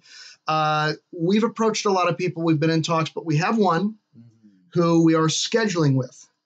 So that's where we're at right now, is we're making that schedule happen. But we had a short list of names, and we had like our main couple that we were really wanted for this part, and one of those is who we're talking to. Yeah, so it's one of our top picks. So we're really excited. It's just right now, again, it's just down to scheduling. We almost had, and I'm sure I can talk about this, for the part of the cannibal dad. Yeah. We almost got. Oh, excuse me. The suspense is killing me. Who did we get? Hang on. Let me look and see if I can even. It's your old vamp over here. Yeah, go ahead. And I know this has got to be. No, okay, so I can. Yeah, it's no problem to talk about that. So we came really close to getting Evan Stone for the Cannibal Dad. I reached out to Evan Stone. He's starred in Pirates, the Smurfs porno, the Sex and the City porno. I talked to him for a little bit. Really nice guy, really funny guy. And I said to him on the phone, I was like, yeah, sorry, it took me a few days to get in touch with you. And he goes like, oh, he's like, I completely understand. He goes, I've been in like 5,000 movies. Yeah. So when I first approached him about playing the Cannibal Dad, there's a part in the movie where they end up at this redneck house with this cannibal family. And so this character's like this redneck dad in overalls, serving human meat to the characters. And he goes like, he goes, well, I'm not much on eating human meat all the time, but if you marinate it like chicken, I think I could be good for this. So he immediately had a sense of humor about it. And again, it came down to a scheduling thing. Right. Because we were pretty inflexible about our scheduling date just because of, the way we were renting the equipment. We couldn't push any further because it would have cost us another week. Yeah. So we were pretty inflexible. We kind of had to stick with that schedule. Some days we could switch around to accommodate certain people. With the stuff with the Cannibal Dad, we pretty much could only shoot at this one farmhouse on this one exact date. Yeah. It happened to be a date where he was at like a convention or something like that. But I told him, I was like, look, I would love to work with you in the future. Absolutely. He totally understood. Yeah, he seemed like it'd be a lot of fun. Yeah, he wished us the best of luck. But who does play the Cannibal Dad is a stand-up comedian. Yeah. John Means. John Means. He was Dr. Gonzo was his what he was. He toured with bands like Night Ranger back in the 80s. Runs a comedy club in Mason City called. Well, he's like a founding member of a comedy club in Mason City, Illinois. Yeah. Super funny guy, great guy. He's a friend. He's a friend of mine. He's a friend's dad, and he's awesome. Mm-hmm. He plays the part so well. He's really good. He's really funny in that role. So. Yeah, he was very, very funny, and he was talking in character between the shots. Yeah. My wife Laura plays his daughter in the movie, and so Laura plays his daughter, so she plays like the stereotypical like redneck daughter you see in movies, like The Farmer's Daughters and things like that. She's got the flannel tied around her shirt. And when he had to like mimic eating these ribs that we had that are supposed to be like they're just beef ribs, but they look great for being and he's like licking his lips my wife is a vegetarian, so when she was watching this happen, she was sitting there like, oh god. They're just sitting there with this rack of ribs like in front of her. It's really funny. It's good stuff. Yeah, and she's really, really funny in the movie. Yeah. Did we miss anything? No, it doesn't look like we did. So again, if you want to ask us a question, shoot us a question there on Super Chat. It'll be highlighted. We'll see all your questions. We'll read your questions. No, she's not a vegan. She's a vegetarian. So, again, shoot us a question over on the Super Chat or take part in the Black Friday sale that we got going on. Do you mind vamping a little bit while I use the restroom? Oh, no, sure. I'll make it really good. There's soda in the coffee. I'll answer this question, Zach, when I get back. Oh, excuse me.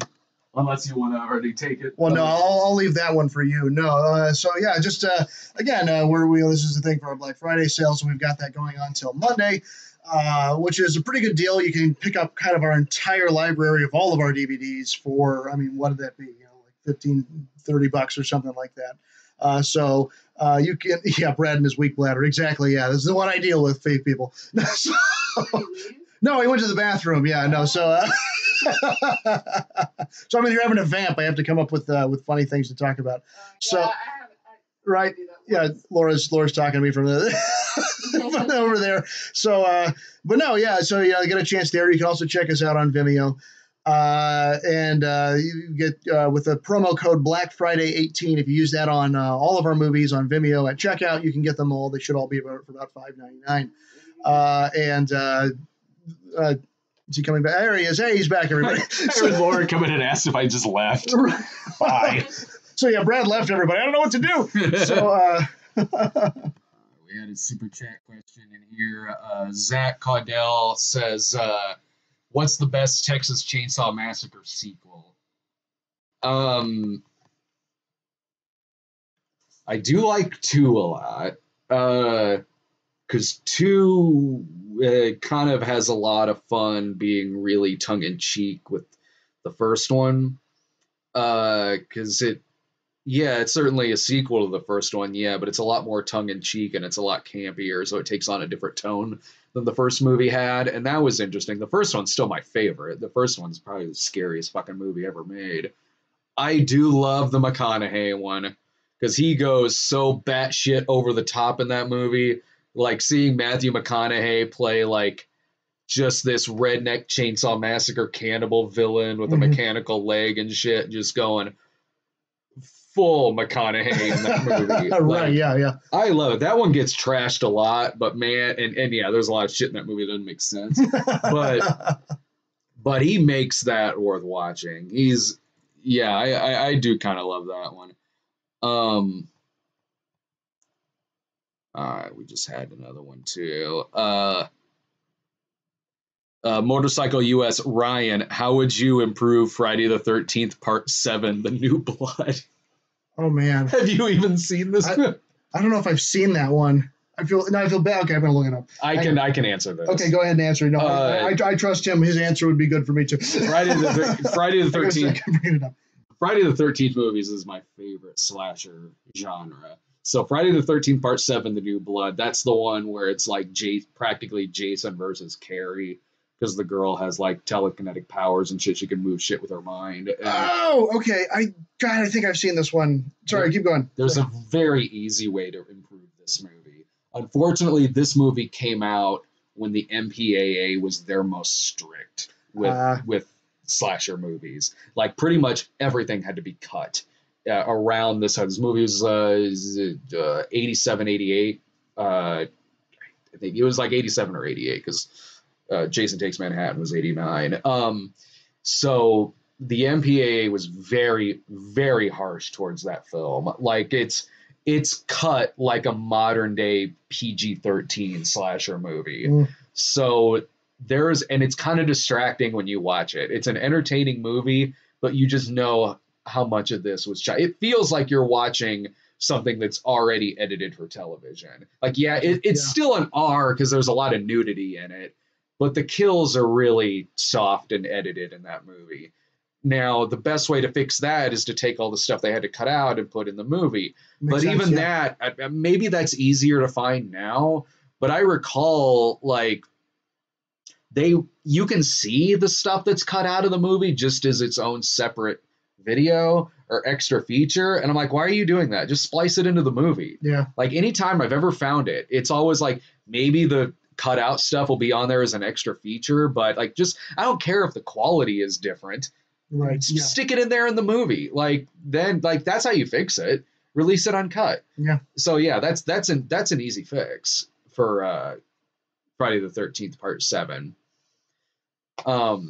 Okay. It's funny how they asked you that. I'm sorry. I wish I could add. No, I think he's going to be totally right. Brad, is there anything in the Scream series that you like? Says Mr. Flipper Invaders is 792. You know what? For a while, I was kind of harsh on that series, but in retrospect, yeah, there's a couple that are bad. Scream 3 and Scream 4 especially. But the first two, I've softened on them over the years because it used to be I wasn't a very big fan of, like, the Scream movies because I didn't like how much slasher movies post-Scream kept trying to ape it. Yeah.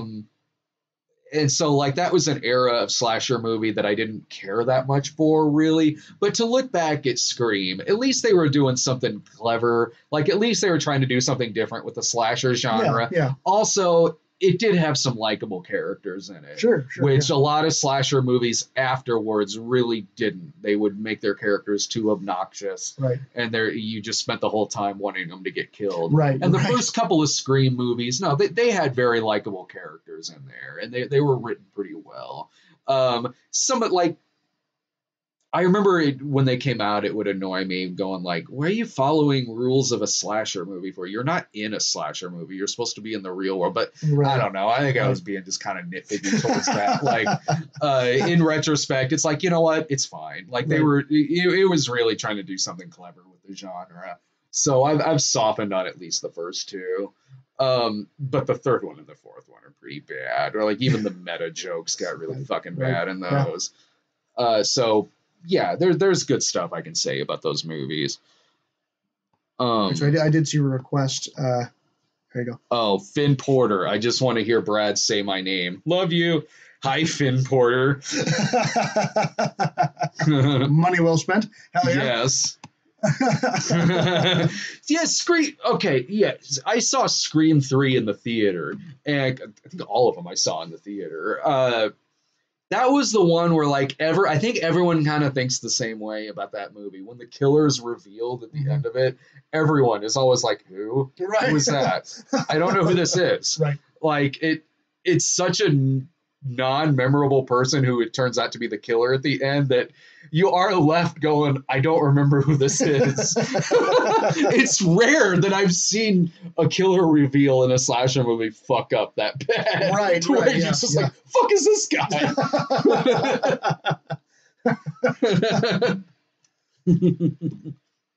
But anyway, if you want to ask us more questions, donate to our super chat. There. We got the chat pulled up here right now. Yeah. Finn Porter goes, that was the best $2 I've ever spent. That's right. But thanks everyone for hanging out with us. Yeah, no, it's great. This is a lot of fun. I'm glad I could get to be here for this today, and also selling our wares, our DVDs, and our movies. Yeah. So click on the links in the description. We're doing this for our Black Friday sale.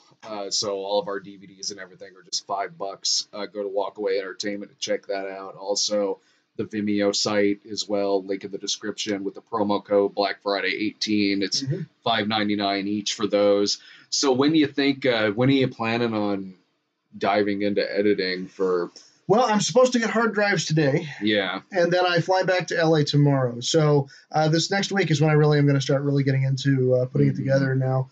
We still have a scene to shoot with our actor that we're going to shoot probably in LA. Yeah. So that still needs to be done. And there's also the movie within a movie part that we want to shoot together.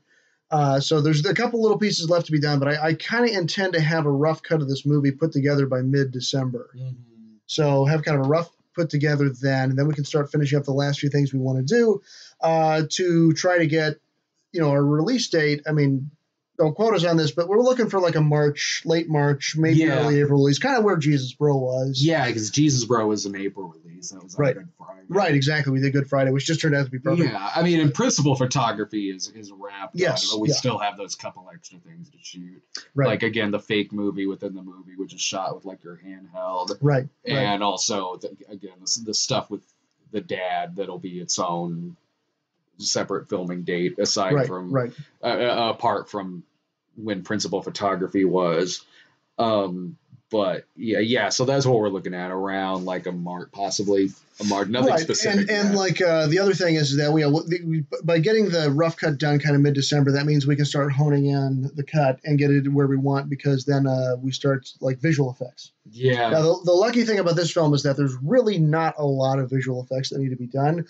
A lot of the stuff we shot in the cars was with green screen. Yeah. And, that was for a lot of practical reasons. One, because we were shooting, 6K anamorphic. Yeah. And, the only way to make that look good would have been like a hostess tray set out on the side of a car while you're driving, which to do that legally, you actually have to have the hostess tray. Then you have to have a police escort, in the front of the car and behind the car.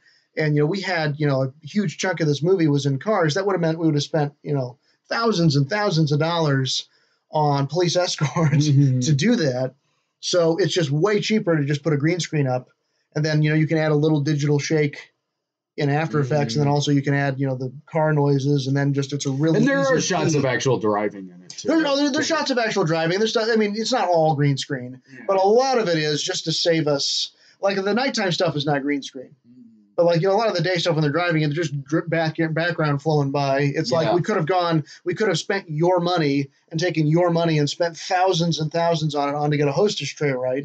Or we spent a lot less of it and we were able to get the green screen, and then we could take that money and put it on like a good sound guy. And it's also not, even though it deals with like the cannibal family and everything, like it's not as bloody of a movie as the first one, because the first one was like a giallo film, so you had a bunch of different like crazy kills in it, like the cell phone through the eye and getting stabbed in the back, shot through the head. And, like, this movie has horror movie elements to it, certainly. Like, there's a part where like guts are hanging out of someone in the movie, but there wasn't as much of that this as the first movie. Whereas the first movie, we kind of had to devote a whole day to the effects that we put in, the gore effects and everything.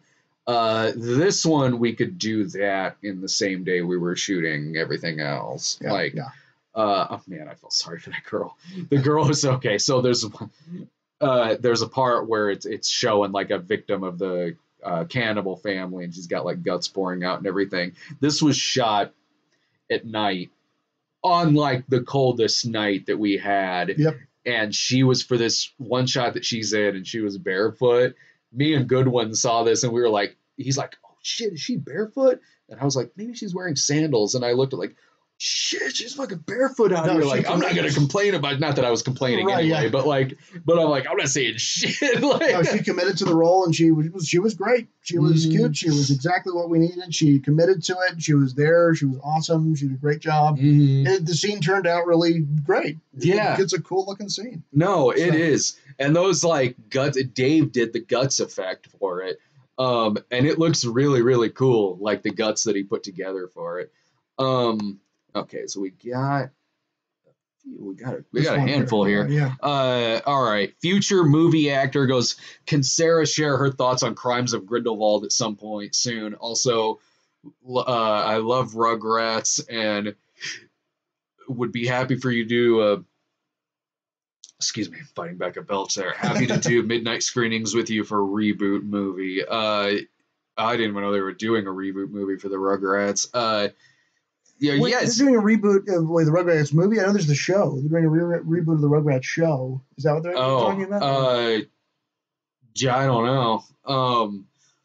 But yeah, I mean, they do a movie, it'll be some of us going to see it. Right. See everything comes out. But with Sarah and I would, if Sarah goes to see Crimes of Grindelwald, she's not gonna like it. But yeah, I would. You know what? I mean, if she were down for it, if she goes to see it on her own, and I mean, even if she waits for video and everything, I'd get her thoughts on it because she remembers more of the first movie than I do. Like at one point, Laura leaned over to me and went like, "Was this person in the first movie?" And I had to sit there and go like, "I honestly don't fucking remember."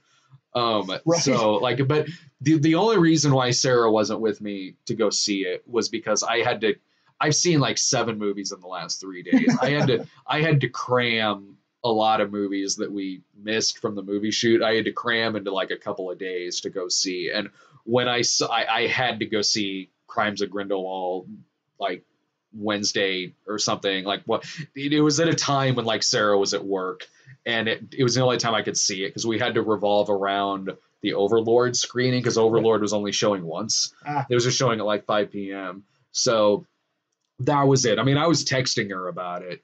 Because originally it was going to be she and I at that movie, but it was the only time I could have gone to go see it because I had to see like not only the movies we missed from a week or so ago, but also Robin Hood and Creed last night.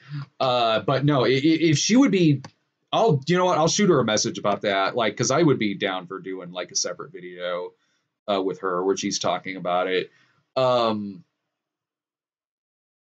Motorcycle US says, Brad, they were following slasher rules since the killer was obsessed with them. Yes, I know. I've seen Scream. I know what the plot is. So playing his game to live. I like Dewey surviving due to scars from one. Oh yeah, David Arquette was, even in 3 or 4, he was like my favorite part of him. Like I thought 3 and 4 sucked, but I liked the stuff with Courtney Cox and David Arquette. Message retracted.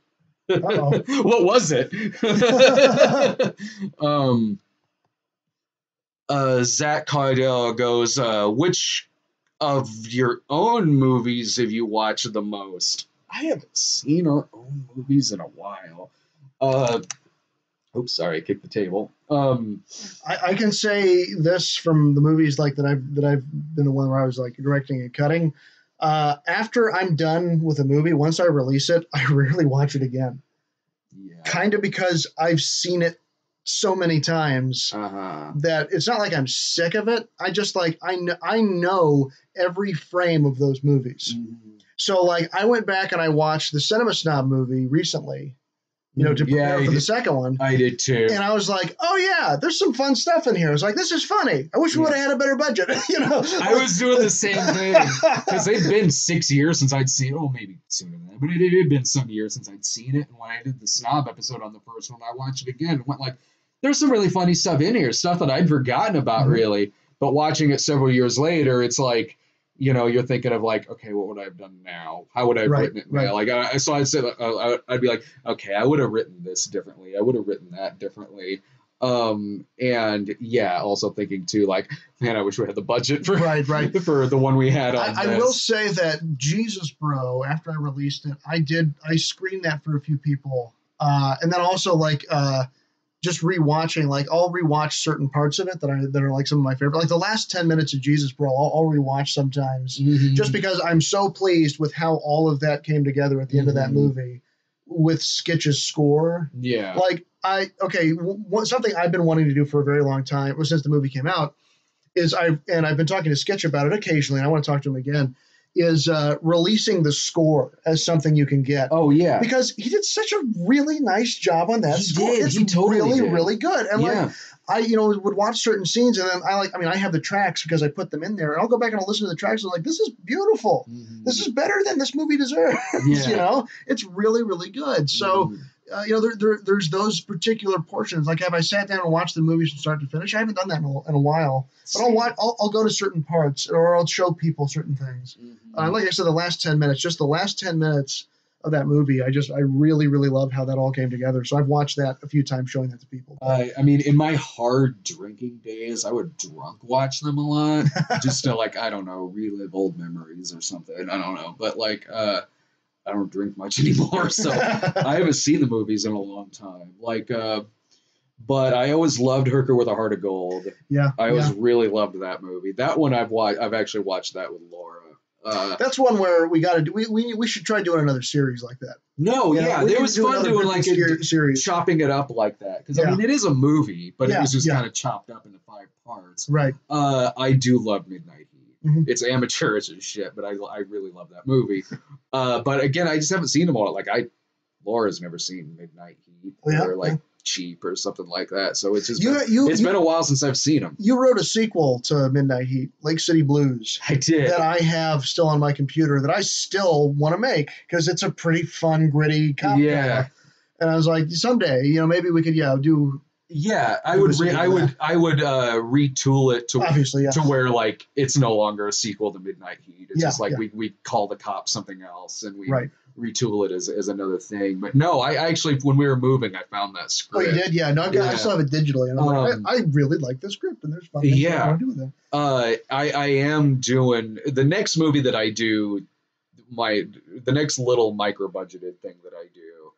Is going to be a spin-off of that movie where it's modern day and it's a dramedy and it's about the hooker that Bianca played in the first one. Cool. That I'm looking for. That'll be like a good little movie.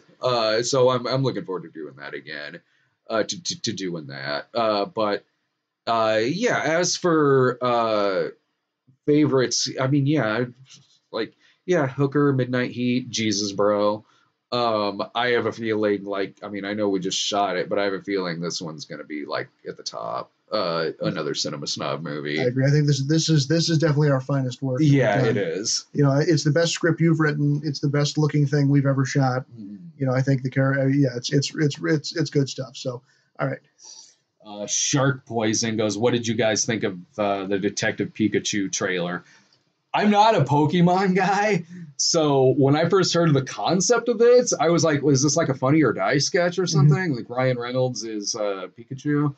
And I got the trailer a couple of times. I'm not an anime guy. I'm not a Pokemon guy. So when I got the trailer for this, I was like, okay, this is the first time I'm actually curious to see something Pokemon related. Yeah. But that's coming from somebody who's not close at all to this franchise. I remember the cartoon show. I never played it on the Nintendo DS or anything like that. I mean, because it's when I was working on Sharknado 6, like everybody else at the office, including like the top producers, all played Pokemon Go. Yeah. So I played Pokemon Go. Yeah. And so I was like, this is pretty fun. Like, I'm not nearly as intense in it as some of the other people that I've met. Mm-hmm. It's like, oh, look, there's a Pokemon. You can play with it. And I'm kind of learning some of their names and that sort of stuff. So I'm still pretty new to the Pokemon world. But yeah, seeing the Detective Pikachu, just kind of it looks pretty interesting, It does. My nephew who's 8, he's super excited about it. So I was like, I might go see it with him, and like he's super into Pokemon. He has got the Nintendo Switch, and he's got all the games and he loves it. So like, I think it'd be a lot of fun to go see it with him because it looks, I kind of like it. I like the style that they're doing, and I mean, Ryan, I mean, it's Deadpool, but Pikachu, right. Yeah. So maybe that'll work. There is a PG movie, maybe. I hope they go hard R. Right. But like, that's the thing is that like, he's Deadpool, because he's Ryan Reynolds and he's Deadpool. Yeah. So he's saying the snarky, funny things like a Deadpool, only obviously he's not going to be cursing and there's no violence. So like, will that same shtick work without all that? I don't know. Maybe. There is a Pokemon movie coming out this week. It's like The Power of Us or something like that. I might shoot Sarah a message and be like, you want to go see that? Yeah. Because one time before we did a midnight screenings of some Dragon Ball movie that was out. And since I'm not familiar with anything in that other than the title, like it did make for kind of a funny review because it did feel like bringing like old man dad. To, what's funny about that, Brad, is that your encyclopedic knowledge of most all films getting a genre where you're not an expert at is actually kind of interesting. It's kind of funny. It made for a funny video. Look it up on Midnight Screenings. It made because I'm sitting there like, I don't know. Like, I wasn't sitting there mad, like, because, like, I went in there knowing I wasn't going to understand what was going on, but I'm sitting there like, what the fuck is this? Like a kite in a tree, and it turned this thing into a turtle. What the fuck? Like, Jesus. So it was kind of funny doing a review of it. So maybe I'll do that with this Power of Us thing coming out this week. It's showing a couple times. It's showing on like Monday and Wednesday. Okay. Let me just make sure I'm not I'm missing a few here. Okay, so we'll get to that one in a second. All right, so the next question is, PCMO goes, can humanity solve climate change? Well, clearly, we're the ones to talk to about that. You've come to the right people, honestly. You have. As you've seen in Jesus, bro, we have a direct link with God. I'll just give Sarah a call. I don't know, like... appoint scientists in positions of power. Right, yeah. Yeah. As to movie critics on YouTube, I think, can we? I mean, yes. Will we? I mean, we'll see. Should we? Yes. Will we? Future movie actor. Rugrats is getting revived as a show and a movie. Oh, really? Also, the first Rugrats movie turned 20 on 11/20. Love three of the Scream movies. Third one is okay. I mean, if they're doing a movie on the Rugrats, we'll end up seeing it. Yeah. Fake Dracula. How would you describe your favorite movie? How would you describe your favorite movie that you made using 3 movies that inspired you? Okay, well, Jesus Bro's obvious. Like, I mean, with the Pure Flix movies. Right. But, okay, with, like, Hooker with a Heart of Gold, there's, like, inspiration from, like, Godfrey Ho movies and that, because the villain that I play in it, the Steel, the one with the eye patch, is very much, like, written to come across like a Godfrey Ho villain. But I tried humanizing him a little bit. I mean, he's still evil, but I tried kind of turning like a villain that you would see in something like Thunder the Gigantic Serpent or like the Pierre Kirby movies, but adding some layers on top of that. Midnight Heat's very much inspired off of stuff like Vice Squad, Savage Streets, Fear City, The Exterminator, like early 80s sleaze flicks is really like street flicks, like grindhouse sleaze classics that very much inspired a movie like Midnight Heat. What about you? Like, I mean, Jesus Bro's easy because Jesus Bro's it's the a Pure parody Flix. of. I mean, like, it was obviously God's Not Dead, War Room. There's a lot of those things all kind of mushed together on that. With another Cinema Snob movie, I mean, it's really, 4-lane blacktop, Tourist Trap. Yeah, 2-lane blacktop and Tourist Trap. Like the Farmer's Daughters. Farmer's Daughters, but even like Suspiria, like some of the lighting. Oh, stuff. for what we're doing like there's a lot of things that we took, and then also, I mean, just some of the look of the road stuff I pulled, and like the look we wanted to pull from was like Coen Brothers stuff. Oh, Fargo. Fargo, a big deal. Also, like, Oh Brother, Where Art Thou? Now, obviously, that's Dust Bowl, so Snow Bowl doesn't exactly work the same. But I mean, like, those type of inspirations are what we used when we were creating the look for the film. Yeah. So yeah. Disco stuff like Thank God It's Friday and like Disco Godfather. And some like disco dramedies of the time. Motorcycle US opinions on The Outsiders. With a future cast, they remaking The Outsiders. I love the original. Yeah. Matt Dillon, C. Thomas Howell, Ralph Macchio, Tom Cruise, Emilio Estevez. No, I love the original movie. I didn't know they were remaking it, and off the top of my head, like, who would I get to play in The Outsiders? Like, shit, I don't know. No, I'd have to think about that. I have no idea. That young kid from Love, Simon, Nick, Robinson, I think is his name. He's a good actor. I can see him like being in there. Okay.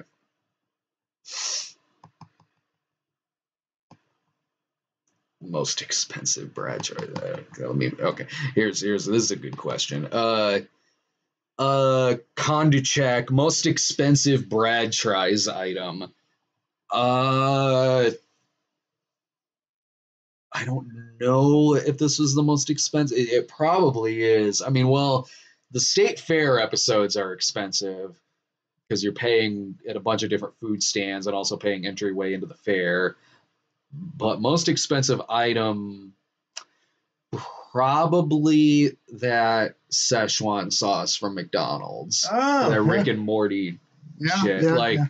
Because I had to get it on eBay. The closest, like you probably saw this in the news, where they were, for whatever stupid reason, McDonald's was only putting it out for a single day and only at select McDonald's locations. I saw that and was like, you guys don't spend a lot of time on the internet. Nope, they really did not. You're like, this is going to be fucking pandemonium. And it was. Of course, the closest one to Springfield that was selling this was the one in Peoria, which is about an hour away. And I'm like, it's going to be sold out by the time I get there. There's no way. I'm not making this drive to Peoria to go get that. So like, all right, I'll order it off of eBay. Now, when something like that happens, you have like eBay poachers and shit like that. Of course. Of course. That grab them and they're selling them for astronomical prices. And that's what happened. And I found the one I got was it was the lowest one that I saw on there, but it was still over $100.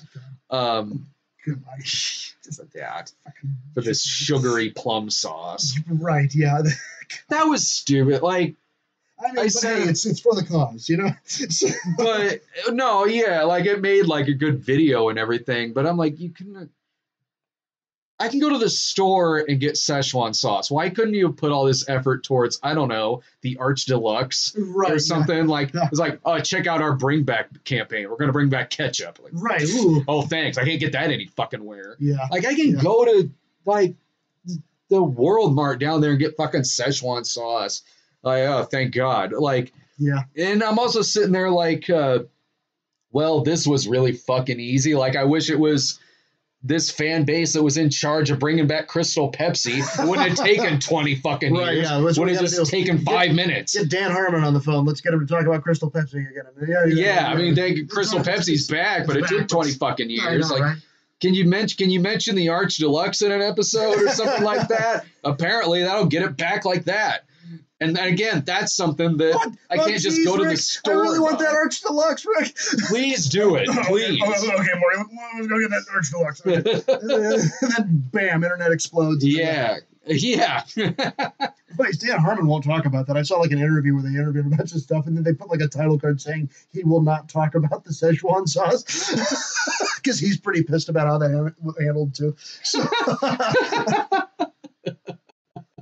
Like, I liked that it wasn't an official tie-in with Rick and Morty. Right. It was just, they were just thought, oh, we should do this. And it's like, oh, there's a lot of people tweeting us about it. Let's just try it. And then, so when you got the sauce, the packaging was like this close-ish artwork they had on there. Oh, really? Like, because it wasn't a direct collaboration with Rick and Morty, so it wasn't official Rick and Morty artwork on the packaging for it, but it was like as close as they could legally get, like with like that kind of artwork for it. So like that was kind of funny. That was probably the most expensive. Those Fabergé egg omelets were pretty expensive. Those were pricey and poisoned. I paid a bit for the Pringles Thanksgiving dinner because it was a similar situation where it got sold out really fast on the Kellogg's site, so I had to go to eBay where it was 1,000 times more expensive. Not literally, I didn't pay 1,000 times the original price, but I still paid more than. Oh yeah. But again, like I mean, things like that, the Szechuan sauce and that, like it's a business expense, and the revenue takes care of that. Sure, so. Exactly. Yeah, it's all part of the game. Yeah. Valdegast asks, MCU is 10 years this year. And with 20 movies, what are your 5 favorites? Guardians, Iron Man, Winter Soldier, Civil War, maybe. God, what would the 5th one be? Well, what do you think? Yeah, go for it. So, yeah, and I don't think this is any particular order. Guardians. Yeah. I really like Ragnarok. Mm. I don't know if it's, I don't know. You know what? I like a lot of the Marvel universe, so I don't know if these are all in the top 5. Winter Soldier's definitely up there. Yeah. I really like that movie just because it's a really good, thriller, regardless. And First Avenger, I really like because it's like a good World War II movie that also just has sci-fi in it. Yeah. Maybe First Avenger would be my 5th. Maybe. And then maybe Iron Man. I mean, like there's Iron Man's definitely. I mean, in 20 years they make a lot of really good movies. Mm-hmm. And the fact that it's all part of the same universe and they've done that very well. Yeah. I mean, it's really more just kind of like, I like them and then there's occasionally a dud, And like the dud, this is something I was talking about with a guy I know who works for DC Comics. Mm-hmm. So I don't know if he particularly liked that I was saying this about him, but it's like, Marvel keeps like, they do like A pluses. Like A pluses, A minus, A plus, A minus, A plus, A minus, so that when it's like you get a B plus, you're like, oh man, that's a really bad Marvel movie. It's like, it's still a B plus. Whereas DC's limping along with like a C minus. And everyone's like, oh, good for you. You made a C minus. Yeah, like I would say, and I think most people say this too, that the worst of the MCU is a lot more people than not usually say For the Dark World. Yeah, that's one I hear a lot too. I think you're right. I mean, that is a perfect example of Marvel's villain problem. Oh yeah. Yeah, of like honestly, so is Guardians. Oh, totally. Like, who's the villain? Why do we care? You got Doctor Who to play what? It's Christopher Eccleston playing the dark elf guy. That's just, they've gotten way better at that villain problem in the last several movies, but like. Even Thor the Dark World, like Thor the Dark World's not very good, but there are aspects of it that are fine. Like I wasn't sitting there mad at the movie or pissed off. Like again, like that's one of those like it's a B plus, of like well versus A pluses of movies. It's like that's a B plus. That's a pretty far drop from the rest of their other movies. But like it's still an okay movie. It's better than Batman v Superman. It's exactly It's better. It's way better than any of those things. Yeah. And like even like Like, I mean, I like Doctor Strange. Oh, I did too. I like that. Yeah, I know that's not one of everybody's favorites, but I like Doctor Strange. I really did. I think. I know it's like the same movie as Iron Man, but like, so it's still cool. But I was like, and that was my criticism of it. But at the same time, I was like, but it's still doing it well. It's doing it well. Like, it's interesting. I like this new lore, this idea of the wizards and what they're able to do. It's like that's pretty awesome. That's pretty cool. So, all right. Question for Brad: favorite Ryan moment in any video? Mine's the Witch and Famous shirt bit where you gave Jake that pun shirt. You were really, really good in Hooker with a Heart of Gold. Like your acting was great in that movie. So that was a fun role. Yeah. So maybe that would be at the top. Anytime we review a World War II movie, especially when it's a bad one, like Unbroken. Right. Yeah. Okay. So real quick. So speaking of, we had to go see the sequel to that was put out by PureFlix. That's right. Yeah. It wasn't very good. Like it was just kind of lame. But there were things about it that were actually better than the other one a little bit. Like it still wasn't great. But so when we got there, Doug and I went to go see that. Mm-hmm. When we got to we went to go see it in Chicago, around Chicago, and. When we got to the theater, it was this old guy working the box office.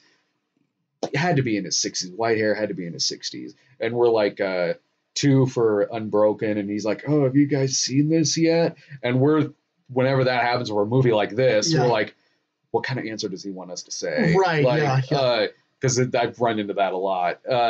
And so I was like, I said to him, like, kind of the same diplomatic answer I usually give, where I'm like, oh, it's our job. We have to see everything that comes out. So we're going to see this one.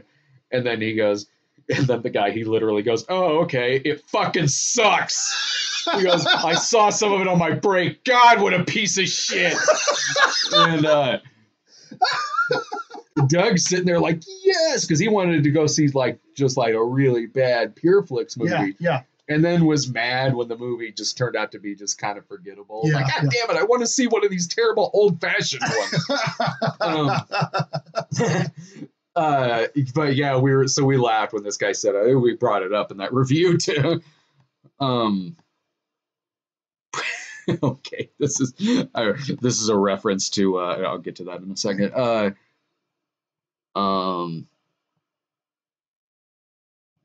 All right, we answered that. Oh, yeah. I guess someone asked like favorite snob episode. Favorite snob episode. I don't know. I don't even know if I could answer that. Yeah, I mean, yeah. There's so many. Yeah, you do one a week. It's very. Yeah, I do one a week, so it's like and I don't know. I mean, I don't know. Call me a full of myself piece of shit, but probably the one I laughed the hardest at recently was when he did the two-parter on the original. On the snob movie? Just because, I mean, I knew what jokes you were making, and God, they hit home. You know what I mean? That's just really, really funny. So, I don't know. I mean, it's good. There's so much good stuff. I'll get it, like, quoted to me a lot when I'm at cons, and I have to be like, I don't remember what episode that is. There's a lot of episodes. There's almost 500 episodes. Yeah. I've been doing it for about 12 years, so and there's a lot of jokes per episode that I forget. I follow there's a Tumblr account that's like a Cinema Snob quote of the day. Really? And I rarely correctly guess it. Like, I follow it just to see like if I can guess what it's from. It's rare that I do. And that's amazing. The only time that I do is when like the title or an actor is a part of the quote. Oh, got it. So yeah. it's like okay, yeah. Oh, well, all right. Well, that's clearly like Nuki. I'm bad at it, man. Like, I'm like, man, I don't remember. That's amazing. Eric Banks goes, would you ever review Bringing Out the Dead? Not as a Cinema Snob episode, but as like a Midnight Screenings retro review. Yeah, totally. Because that's one of my favorite Nick Cage movies. It's one of my favorite Scorsese movies too. So I totally would do that. I haven't seen it in a while either, so it would be fun to just watch that anyway. Mr. Flipper Invader 792, should Pepsi Blue be brought back? Yeah, I mean, because a lot of people, I don't like Pepsi Blue. I think I remember trying it and I'm being super impressed. I was a DJ when that came out, so we had a lot of promo stuff for Pepsi Blue. I think I still have a Pepsi Blue shirt because of that. Okay. I didn't like Pepsi Blue, but I'm not the type to say like, oh, I don't think it should be brought back simply because I didn't like it. Right.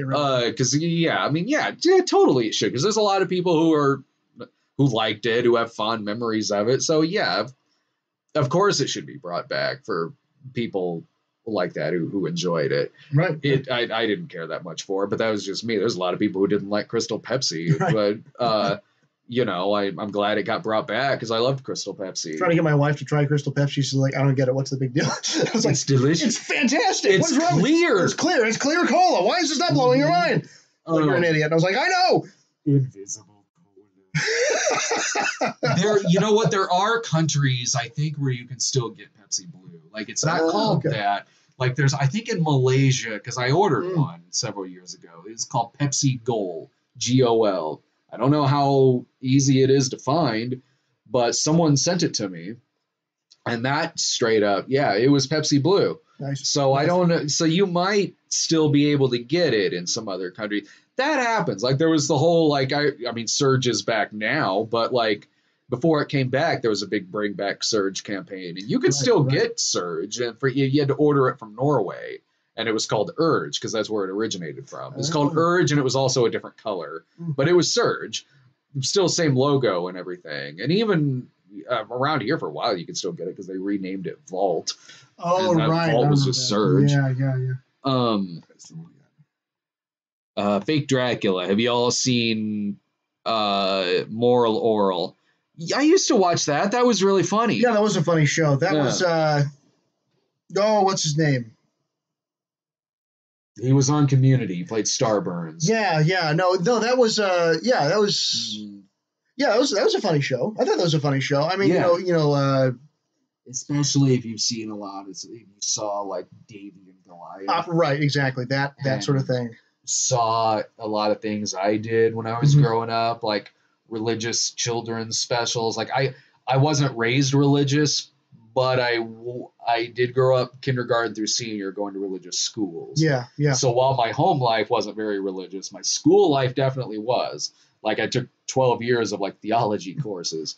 So I saw a lot of stuff like that, at school and everything. So that, oh God, that was very funny. You could tell that dude who created it, like also was it like Dinos and your Greek lesson. Greek like Stemanotop. Yeah, really funny guy, really funny show. Yeah. No, I like that show. I enjoy that show. They did their homework. You could tell like this is from someone who knows what they're fucking talking about when they're parodying that stuff. The film freak goes, Brad Jones is not the hero we need. Okay, this is a reference to our Ralph Breaks the Internet midnight screening. There's a part in the movie where Ralph discovers negative comments on YouTube. But it's, and I get it, don't get me wrong, but like it's very much PG negative comments. Okay, yeah. And so I was laughing at some of them, and one of them said, like, Ralph is not the hero we need right now. And I was like, what? So I was like, I think I said, like, that needs to be on, like, every trailer for every kid's movie. Like, awesome. One was like, Ralph's agony gives me life, or something like that. But I'm like, these are really PG, like negative, but I get it. Right. It's not going to say something like, hey, Ralph, pull down your pants because I'm going to wreck it. Like,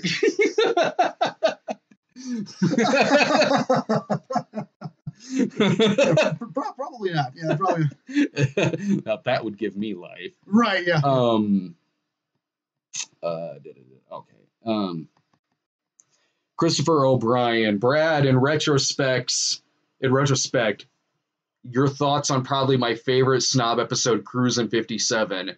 Cruisin' 57 is like this 70s gay porn episode that I did. And I remember being proud of that episode. And also, I actually got an email from the guy who directed it. Toby Ross, I think was his name, who directed a lot of movies like that back in the day. And I don't know if he still does, but he did a number of like gay porno movies, and he wrote to me, and he really liked the video a lot. He goes, "Thank you for doing that as an episode." He goes, "That was really funny." He goes, "Thank you." And so nice guy. I'll briefly talk to him, but nice guy, really, really nice guy. So yeah, I actually have fond memories of that episode because of the email I got, and it was a fun episode to do. Future movie actor. Do you know if Doug is going to end the year with an NC review of Solo, and will it be a crossover with you? I don't think he's planning on doing a Solo episode, but certainly on when they do episode 9. Okay. In which case, I'd probably be returning as Harrison Ford again, which would be awesome because I get to play Harrison Ford again. My favorite role to ever play is whenever I get to be Harrison Ford. So I don't know if they're planning on doing Solo or not. I don't think, but don't quote me on that. Okay, it looks like that's it for right now for the super chat questions. But anyway, so thanks a bunch, everyone, again, for watching. And we're doing this as part of our Black Friday sale. So if you want to take part in our Black Friday sale, there's links down there in the description. Just follow. If you want to get any of our DVDs, they're just $5 each from now through Monday. So it's going now through Cyber Monday. DVDs are $5 each. You can go to walkawayentertainment.com to pick those up, or follow the Kunaki link in the description below. Or you can also watch them and own them on Vimeo for $5.99 each. And the promo code for that is Black Friday 18. And that link is again down in the description. Also follow us on Twitter at the Cinema Snob.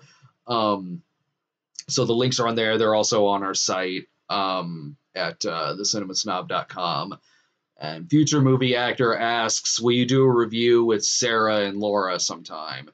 Absolutely, of course. Like, I don't know what it'll be, but yeah, we've definitely talked about that, where to get both of them in on a review together, and like, you know, maybe me and someone else could go see something else, because those were when we first started doing this show, midnight screenings. It wasn't me at every movie. It was always me and another person at one movie, and then two other people would go see another film. And that was fun to do because it was fun to watch when I got home, to pop up, like, you know, you and Sarah talking about like Paul Blart 2. And now for the past couple of years, it's just been me at everything. Right. Me and somebody else, because it just, with everyone's schedule and everything, it just conveniently works out that way. And I also like seeing everything as well. Because it keeps you updated on what's going on and everything. Yeah, and I hear you. And it gives you a tolerance for stuff that's like just mediocre, you know? So when I see someone raging about something mediocre, I'm like, dude, I had to go see the Trump prophecy. Like, I had to go see the fucking Trump prophecy. Like, don't give me your 30-page dossier on why Force Awakens is the worst thing ever. I had to see fucking Road Chip that weekend. Perspective. It's all about perspective. That's what it's all about. So, like, but, you know, once in a while, it's fun to do that again. But, yeah, I mean, when we started the Midnight Screenings LA thing, there were, like, people popping up going, like, I don't understand this. Where's Brad or something? And I'm like, it's like, well, there's no Brad. Well, I'm not interested. And it's like, well, then why'd you click on it? Why'd you click on it and take time to comment? A couple of things. One, how do they not recognize you? You've been, like, prominent on the site for a while. And two, like, this show started out with me not, I realize it's an old show. Maybe these are, like, new viewers. But, like, the show started out with me not at everything. It used to be, like, I was only seeing about half of what came out. But no, that would be fun to do, like a video with Sarah and Laura together sometime. Mr. Flipper Invader asks, what do I like better? I Know What You Did Last Summer or Urban Legend? Maybe I Know What You Did Last Summer, only because it's got Hush on the soundtrack. And I remember more about that one than Urban Legend. What was Urban Legend? It's the one where, like, the killer's going around basing everything off his kills off of different urban legends. Oh, okay. I haven't seen that in 20 years. Wasn't there one where, like, it's an alien in the school? Oh, that's the Faculty. That's the Faculty. Okay, I'm thinking. I kind of like that one. That one wasn't terrible. Yeah. That was the Robert Rodriguez one. Like, that one I kind of like. Yeah, that one I think. Yeah, the monster on that was actually kind of cool. I am. Can you vamp for a couple more minutes? Sure, yeah. I gotta empty my weak ass bladder again. That's right, this Diet Coke. Okay, now, kids, we're gonna play a game called Ryan Reads Off His Emails. Amazon hot deals, a lot of Amazon, a lot of this and so no, but anyway. So yes, we're doing this stream as we said before as a promotion and just kind of a hangout for our Black Friday deals. Trying to sell down some inventory and get those out there for all you guys for a cheap price. As a good deal for you and as a thank you for all you guys have done for us. We're so happy that we get to do this and that we have so many fans that love what we do. It's amazing. I try to explain how exciting this is to sometimes people that I work with in Hollywood, and they just don't get it. They don't get that we get to do this and that we get to interact with you so directly. We get to talk to you, and that's what's so cool about this is we get to hear from you. We get to see what you like. You get to tell us what you don't like, and we can make better things because of that. So, you know, as part of our Black Friday deal, our DVDs are now all $5. So you can find the link here in the description below, or of course you can go to walkawayentertainment.com under our products tab, and you can get a link to the Kanaki page where you can have a list of all of our DVDs. Or if you want to download the stream directly, you can go to Vimeo.com, or you see our link that we have down here as well. That's going to take you directly to our user page. And any one of our 3 movies there, Paranoia, Cinema Snob Movie, or Jesus Bro, if you use the promo code Black Friday 18 at checkout, you can get all of them for about $5.99. So it's a really good deal. You can load up on every DVD we make. including those great best of DVDs that we have, and the Cinema Snob Nudie Rudy Crudies, Cinema Snob, Uncensored, Unerotic Fantasies. Unerotic Fantasies. You can get you can get every single one of them, including Jesus Bro. This is the first time we've ever offered Jesus Bro. We did last year, but it was like, since it was new, it was like, it wasn't at the $5 level. It was, I think we were selling for like 10. Yeah, exactly. We did for a low price. But this is the first time we're offering. Everything's $5. Yeah. It was a great chance to get on there. Okay, so somebody said read more emails. So I have Twitter notices. I have Target, $25 off on holiday decorations. It turns out other places are doing Black Friday sales as well. Walgreens, Amazon, Tom's. Yeah, Laura, my wife, loves Tom's. So she, let's see, this Office Depot. Are you back? Can I stop this? Can I stop this? Can I stop? Fake Dracula goes, will this stream be available when it's over? Yeah.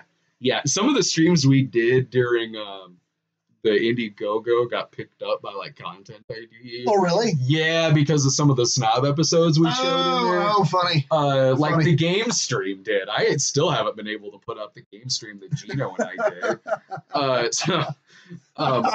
But yeah, we won't have that problem with this one because we haven't been showing any videos during it. Right. So yeah, as soon as this processes, whenever we finish it, it'll be up to watch after that. Okay, future movie actor. Isabella Moner from last night, Sicario 2, and Instant Family was also in Middle School, the movie Middle School. Oh, okay. She was once in middle school. Oh, well, thanks. So was I. No, she was also in the movie Middle School. No, she's a phenomenal actress.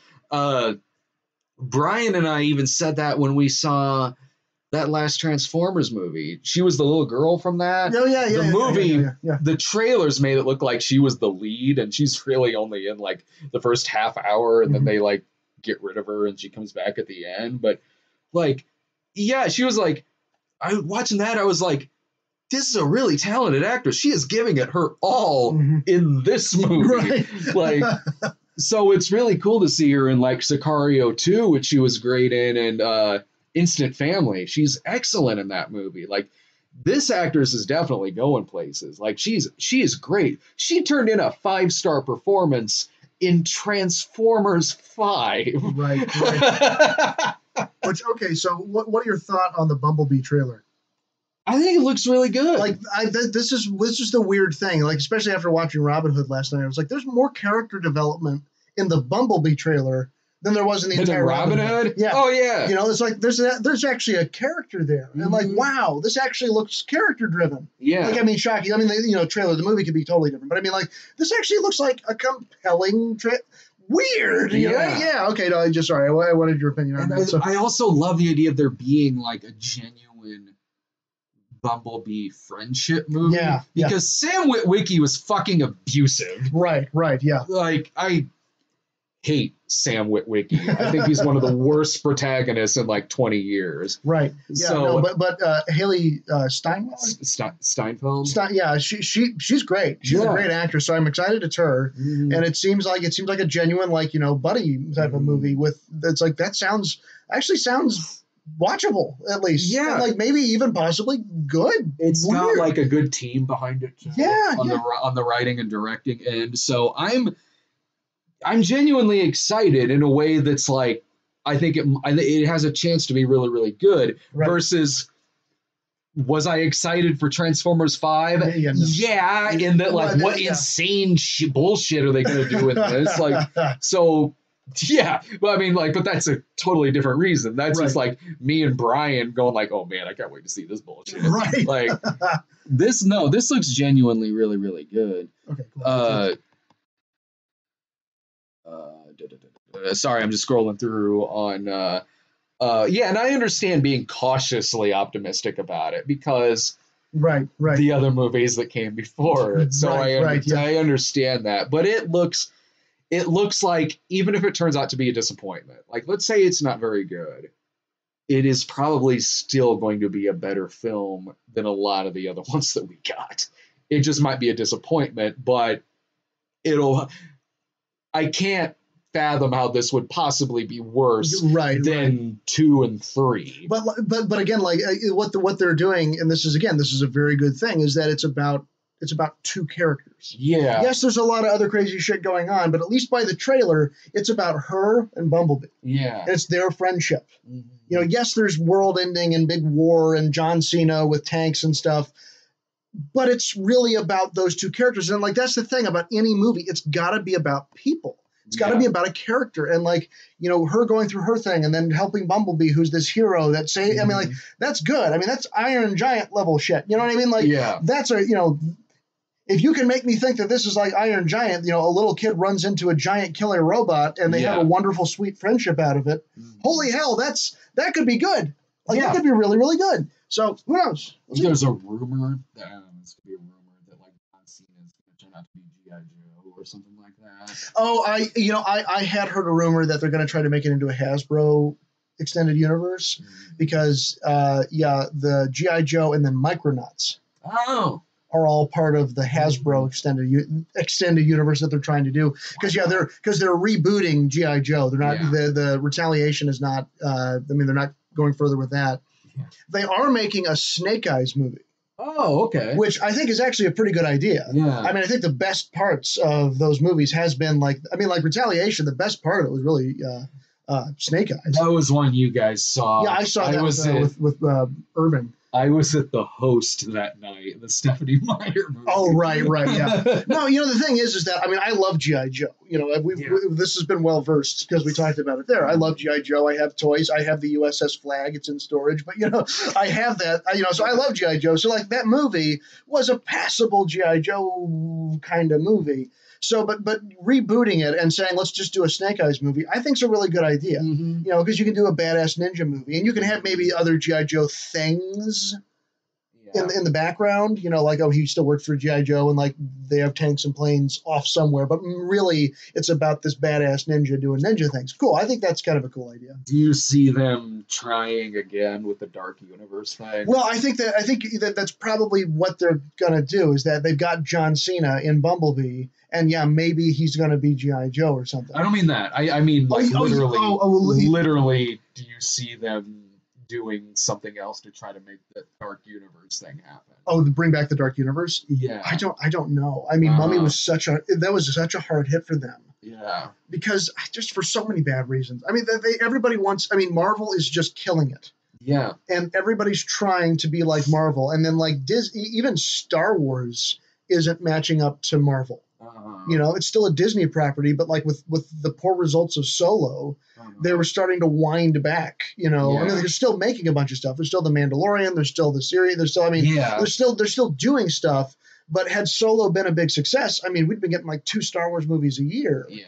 You know, like because they're trying really hard to capture the same lightning as Marvel. Mm-hmm. And I think the problem that they're running into is that Marvel has this incredibly deep well of source material. Yeah. You know, like there's this unbelievably deep well of all their comics that they can go into and they can come up with really easily. Mm-hmm. Whereas, like, you know, the Dark Universe, I mean, you know, you've got the old Boris Karloff movies and that sort of thing. Fine. But, you know, and there's certainly a fan base that goes along with that. But, like, it's not a deep well of great storytelling that they can dig into. Mm-hmm. You know, you can dig through all of these stories of the Guardians or of Spider-Man or of Iron Man, and you can go through and you can pick the cherry stories. And it's not like, you know, there's bad stories, but there's a lot of really good things. Mm-hmm. And you can build a universe based on all the stuff that's already super popular and already beloved by fans.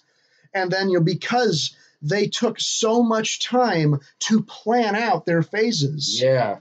Like, you know, this isn't just like, cool, let's make Iron Man, and then, hey, who knows? No one knew they were going to do that when they released Iron Man. No, I mean, and the thing is... Until the end of the movie, then, but it wasn't advertised. But like, that was, you know, their plan was, let's plan out this phase, but obviously if this movie flops, we're not going to worry about it. Yeah. But they already had their plan set, and then because of that, they were able to make such an impressive cinematic universe.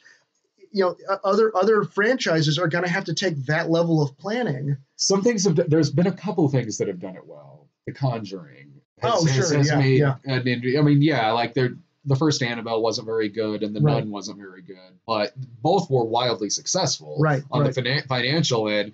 That is one where it seems like they've really kind of taken their time to make this sure. universe, and like no one knew from the first Conjuring movie that that's what they were doing, and maybe they didn't even know that until they proved to be as successful as they did. Right. Also, Shyamalan's done a good job with that, with Unbreakable, Split, and Glass. Sure, right. Coming out. You're right. Those things are kind of building it. Kind of building it, and that's interesting. But what, like Glass, I mean, that's not based on, extremely very popular old properties. I mean, obviously Unbreakable, but I mean, like, not to the level of Dark Universe, no, or not to the level of like the Hasbro, like G.I. Joe or anything like that. Like those are so deep. There's so much comics and things that go into that. Absolutely, and they just kind of ignored all the things that worked. And like, let's just do something on our own. They're also like the Conjuring universe. They are horror films. Yeah, each one kind of works individually as their own movies.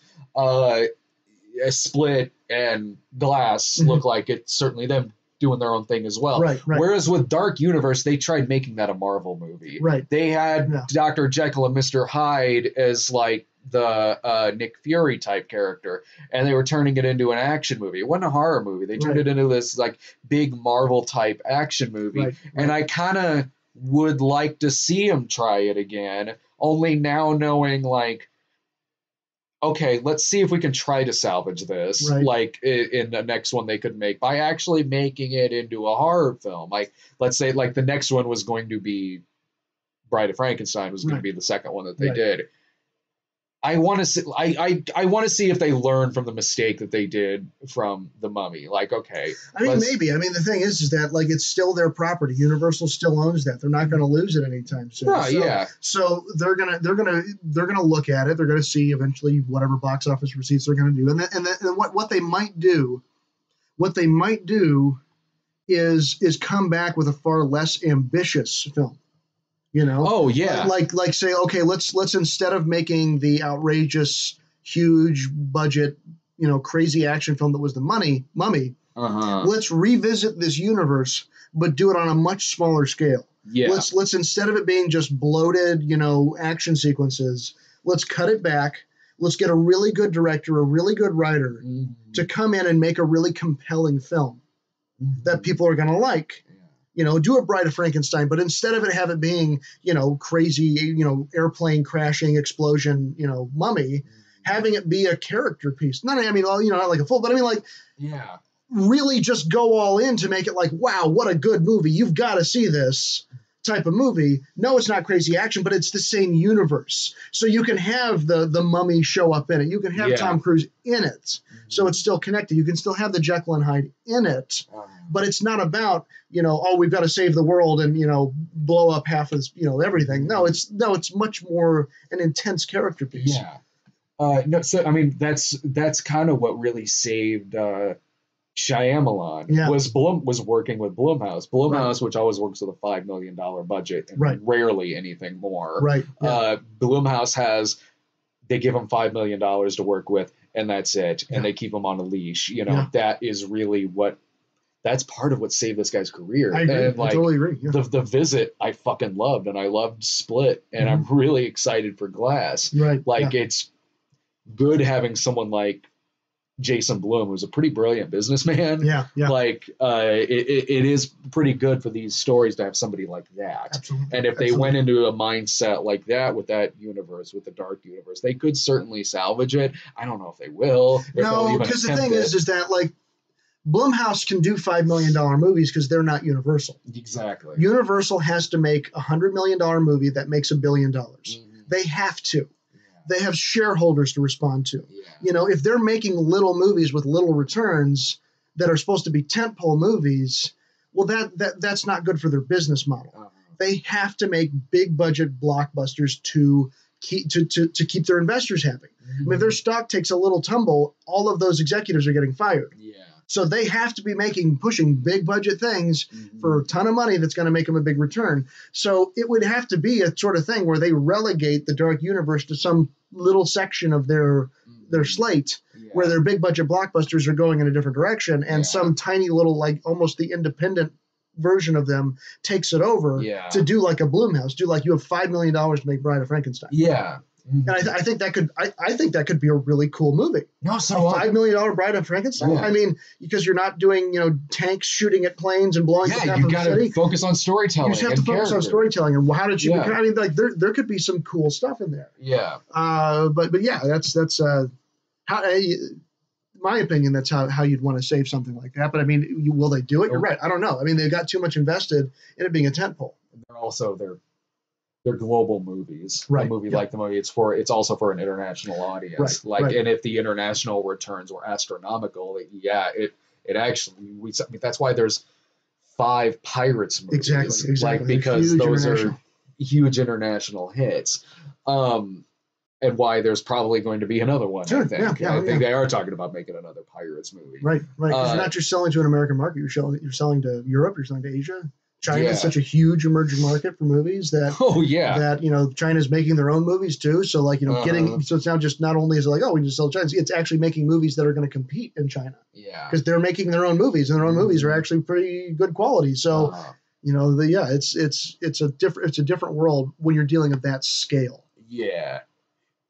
Waffles asks, have you ever seen The Rover, a 2014 Aussie movie? No, I haven't. Sorry, I haven't seen that. Future movie actor, Isabella Moner is also going to be Dora the Explorer in the Michael Bay produced live action movie. Yeah, she's like 17 in it. Yeah. And like an adult and like in high school and like, okay. I mean, well, if it's her, the acting will be good. I guess, yeah. No, I guess that's fine. It's just, I didn't grow up with Dora the Explorer. I didn't either. I've shown Caroline, my daughter, some Doras. Yeah. And like, it's very juvenile. I mean, that's the point. It's meant for like preschool age kids. I just find it weird that the property is for preschool age kids. And so now she's going to be, I guess, in high school. Mm-hmm. Like, is it supposed to be that those preschool age kids who are now themselves in high school are going to go watch it? Like, is that the intention?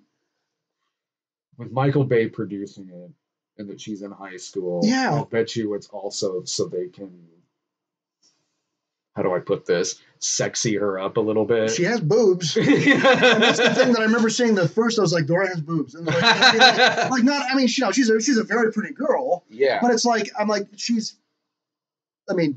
Dora grew up, it's like, that's not the story. I mean, the story's about, simple. Michael Bay's movies play towards teenage boys too. So. Right. And again, it's like, that's why.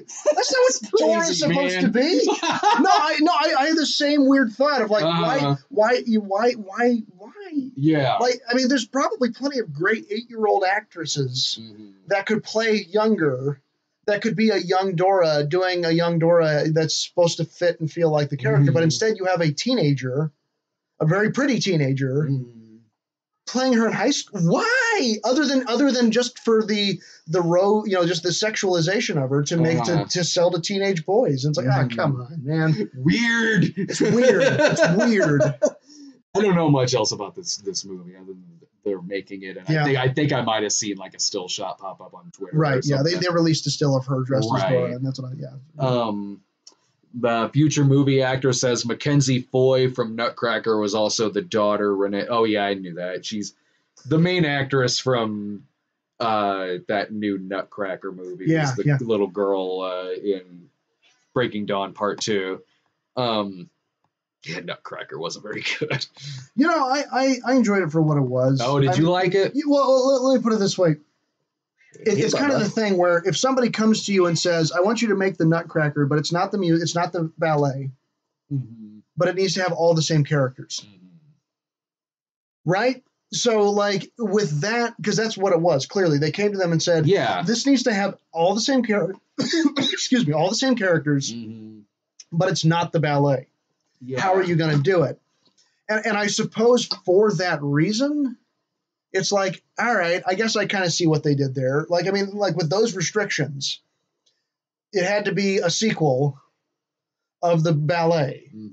So like the actions of the ballet happened and it was her mom. And so now, but it's still all the same characters. So, I mean, I see why they did it, but like, and I mean, it was all right, I guess. It wasn't. I didn't like it, but I didn't. I wasn't sitting there thinking it was a terrible film. Right. Yeah. But it was mostly just forgettable to me. But it felt very soulless. Like I know what you're doing here. You're trying to get this new Alice franchise sort of. Yeah. And it felt a lot like that. It didn't feel like there was much love towards the material. Just more so like. No, it's what I said. It's, hey, you write a Nutcracker. Yeah. But you can't. It's not the ballet. Yeah. But have all the same characters in it. Right. You know, it's like, oh, shit, okay, all right. So it's a sequel, and it's afterwards, and the Sugar Plum Fairy's evil now. So, you know, it's right. You know, so it's like I see what they did, and with that restriction, I guess it was all right. But again, like, I'm not like, wow, what a cool movie. I was like, eh. Yeah. I mean, my daughter was okay with it, and she thought it was kind of fun. And my wife loves Nutcracker. Like, the thing is, I do too. She loves the ballet. Yeah. Like, she goes every single year to see that ballet. Mm-hmm. And like, she has very strong opinions about it too. You know? Like, I've taken her to see the Joffrey Ballet in Chicago. Like, and she was like, nope, not good enough. Mm-hmm. So like, you know, there's the Springfield Ballet Company does a performance of it, and it's her absolute favorite. She loves seeing it every year. Yeah. So this is her favorite ballet.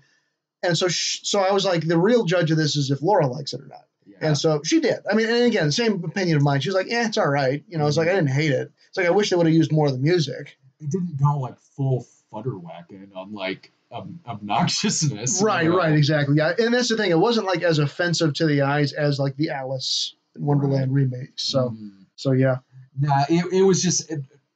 I just mostly found it forgettable. Yeah, like, I agree. Yeah, I really did, and I can see why it's not doing well. Right, I'm having to remind myself of certain things, like, oh yeah, that's the movie that had the toy tin soldier. Yeah. There's some Fathom Events is putting. I gotta ask you if you've heard of this. So Fathom Events is having like a 1-day showing in December of some new musical that's out, and it's a movie that's called Buttons, and it's got Dick Van Dyke in it, and I think Angela Lansbury, and I've not seen a trailer or anything, but I've seen the poster because I saw it pop up on the Fathom site. It's like new movie musical, and I'm like, oh, because I love musicals. Yeah. Like even bad ones, I get excited for. Yeah. And I don't know if this movie will be good or bad. I've never heard of it. Like, so I sent Sarah an image of it, and the poster's like Buttons, like you will believe in the magic or something like that. And Sarah writes back, goes, Who doesn't believe in buttons? I've not heard of it. Have you heard of this? No, I don't know if this is an existing property or not. Or oh my god, yeah, no, that sounds fascinating. Yeah, so I'm in. I'm totally in. I imagine that'll be coming out around when Mary Poppins Returns comes out. It's like a 1 or 2 days. Hey, Bubba. I know, I hear you. You could have sat on my lap, but you moved. Yes. I know the table is much warmer. If you see the camera shaking, it's because Lloyd's sitting on the table. He's sitting on the table right now. Hey, Bubba. Yes, I know. No touch, bad touch. Oh, Lloyd. But we've got just about 5 more minutes left of our little hangout here. Again, we're doing this for our Black Friday sale. So once again, if you want to pick up anything for our Black Friday sale, and that's going on from now through Cyber Monday, you can get any of our DVDs for just $5 each. And those are over at walkaway.entertainment.com. There's also a link in the description. Or if you just want to watch it and own it on Vimeo, the Vimeo link's in the description. And that's $5.99 each for the movies. And with the promo code Black Friday 18, again, links there in the description. It's also over on our Twitter page as well. It's like the pinned tweet right now. And that's at the Cinema Snob. And you can get the Vimeo links from our site too, the cinemasnob.com. But we got about 5 minutes left, so if anyone wants to ask us anything else on the super chat, go for it. And Lloyd is here too, so I'm sure ask Lloyd questions for Lloyd. We all got a lot of questions for Lloyd. So when will there be season 2 of my show? That's right. I would love there to be a season 2, buddy. So yeah, anyway, a few minutes remaining for any super chat questions as well. Oh, I got kind of I'm still working on that sore throat. Right, from, that's from the brutal conditions in which you were subjected to. All of us were subjected to. I'll be fine. It sounds like I'm less, because I just got like just the tiniest hint of a sore throat that I'm kind of keeping my eye on so it doesn't get worse. Right. And it sounded like Rob and Tamara got it worse from being out in the cold. I mean, I had thermals on underneath my pants, and come here, Bubba. There's Lloyd. There's Lloyd. Come here, you big mountain man. So I had like thermals on underneath my suit. For me, the coldest was my feet.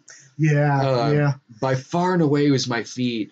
And Bailey, she had it the worst as far as the feet goes, because she at one point had to go around in like plastic bags and everything. Yeah, like her socks and her feet were so soaked from being out in the wet that she just had to wrap her feet. Like she took her socks, everything off, put a bunch of like those hand warmer things in there, and then wrapped her feet in plastic. So that was pretty intense. I had the same thing where like I was wearing tennis shoes. Yeah, and like I had double socks. I had thermals on. So like the rest of me was warm. But then I stepped we were in the dark through the farmhouse. I step in a muddy puddle and just my socks are completely soaked. I was like, well, doesn't matter how much I'm wearing everywhere else. Now I'm cold. Tamara, we were all giving her our coats and everything in between takes because she's wearing like this hoodie and like a skirt for her character. Right. And damn, so we were giving her our coats and everything so she could sit down and like she was never complaining like at all, like all of us, and really none of us were. We would be like, yeah, it's cold, but we're having a great time and it's our job. Right. Yeah. So Rob was. So I had on that suit, so it's like it could have been worse. I could have been wearing a skirt. Right. Rob was because he was he's wearing a hoodie through a lot of the movie, like when it's in the road trip parts. Right. But I had those thermals on, so my legs were kind of fine. But yeah, my feet were the coldest during it. Hands too a little bit, but in between takes I could throw on like gloves and shit. Right. So it looks like we made it to the 3-hour point.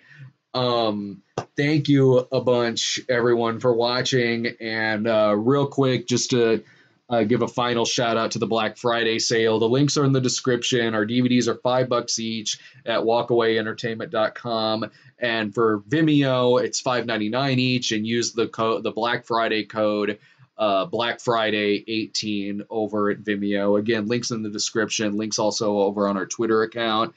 And thanks a bunch, everyone, for watching. And yeah, thank you a bunch for this was fun. Thanks for having me. Yeah, we should do this more often. Yeah, we should. We should do this.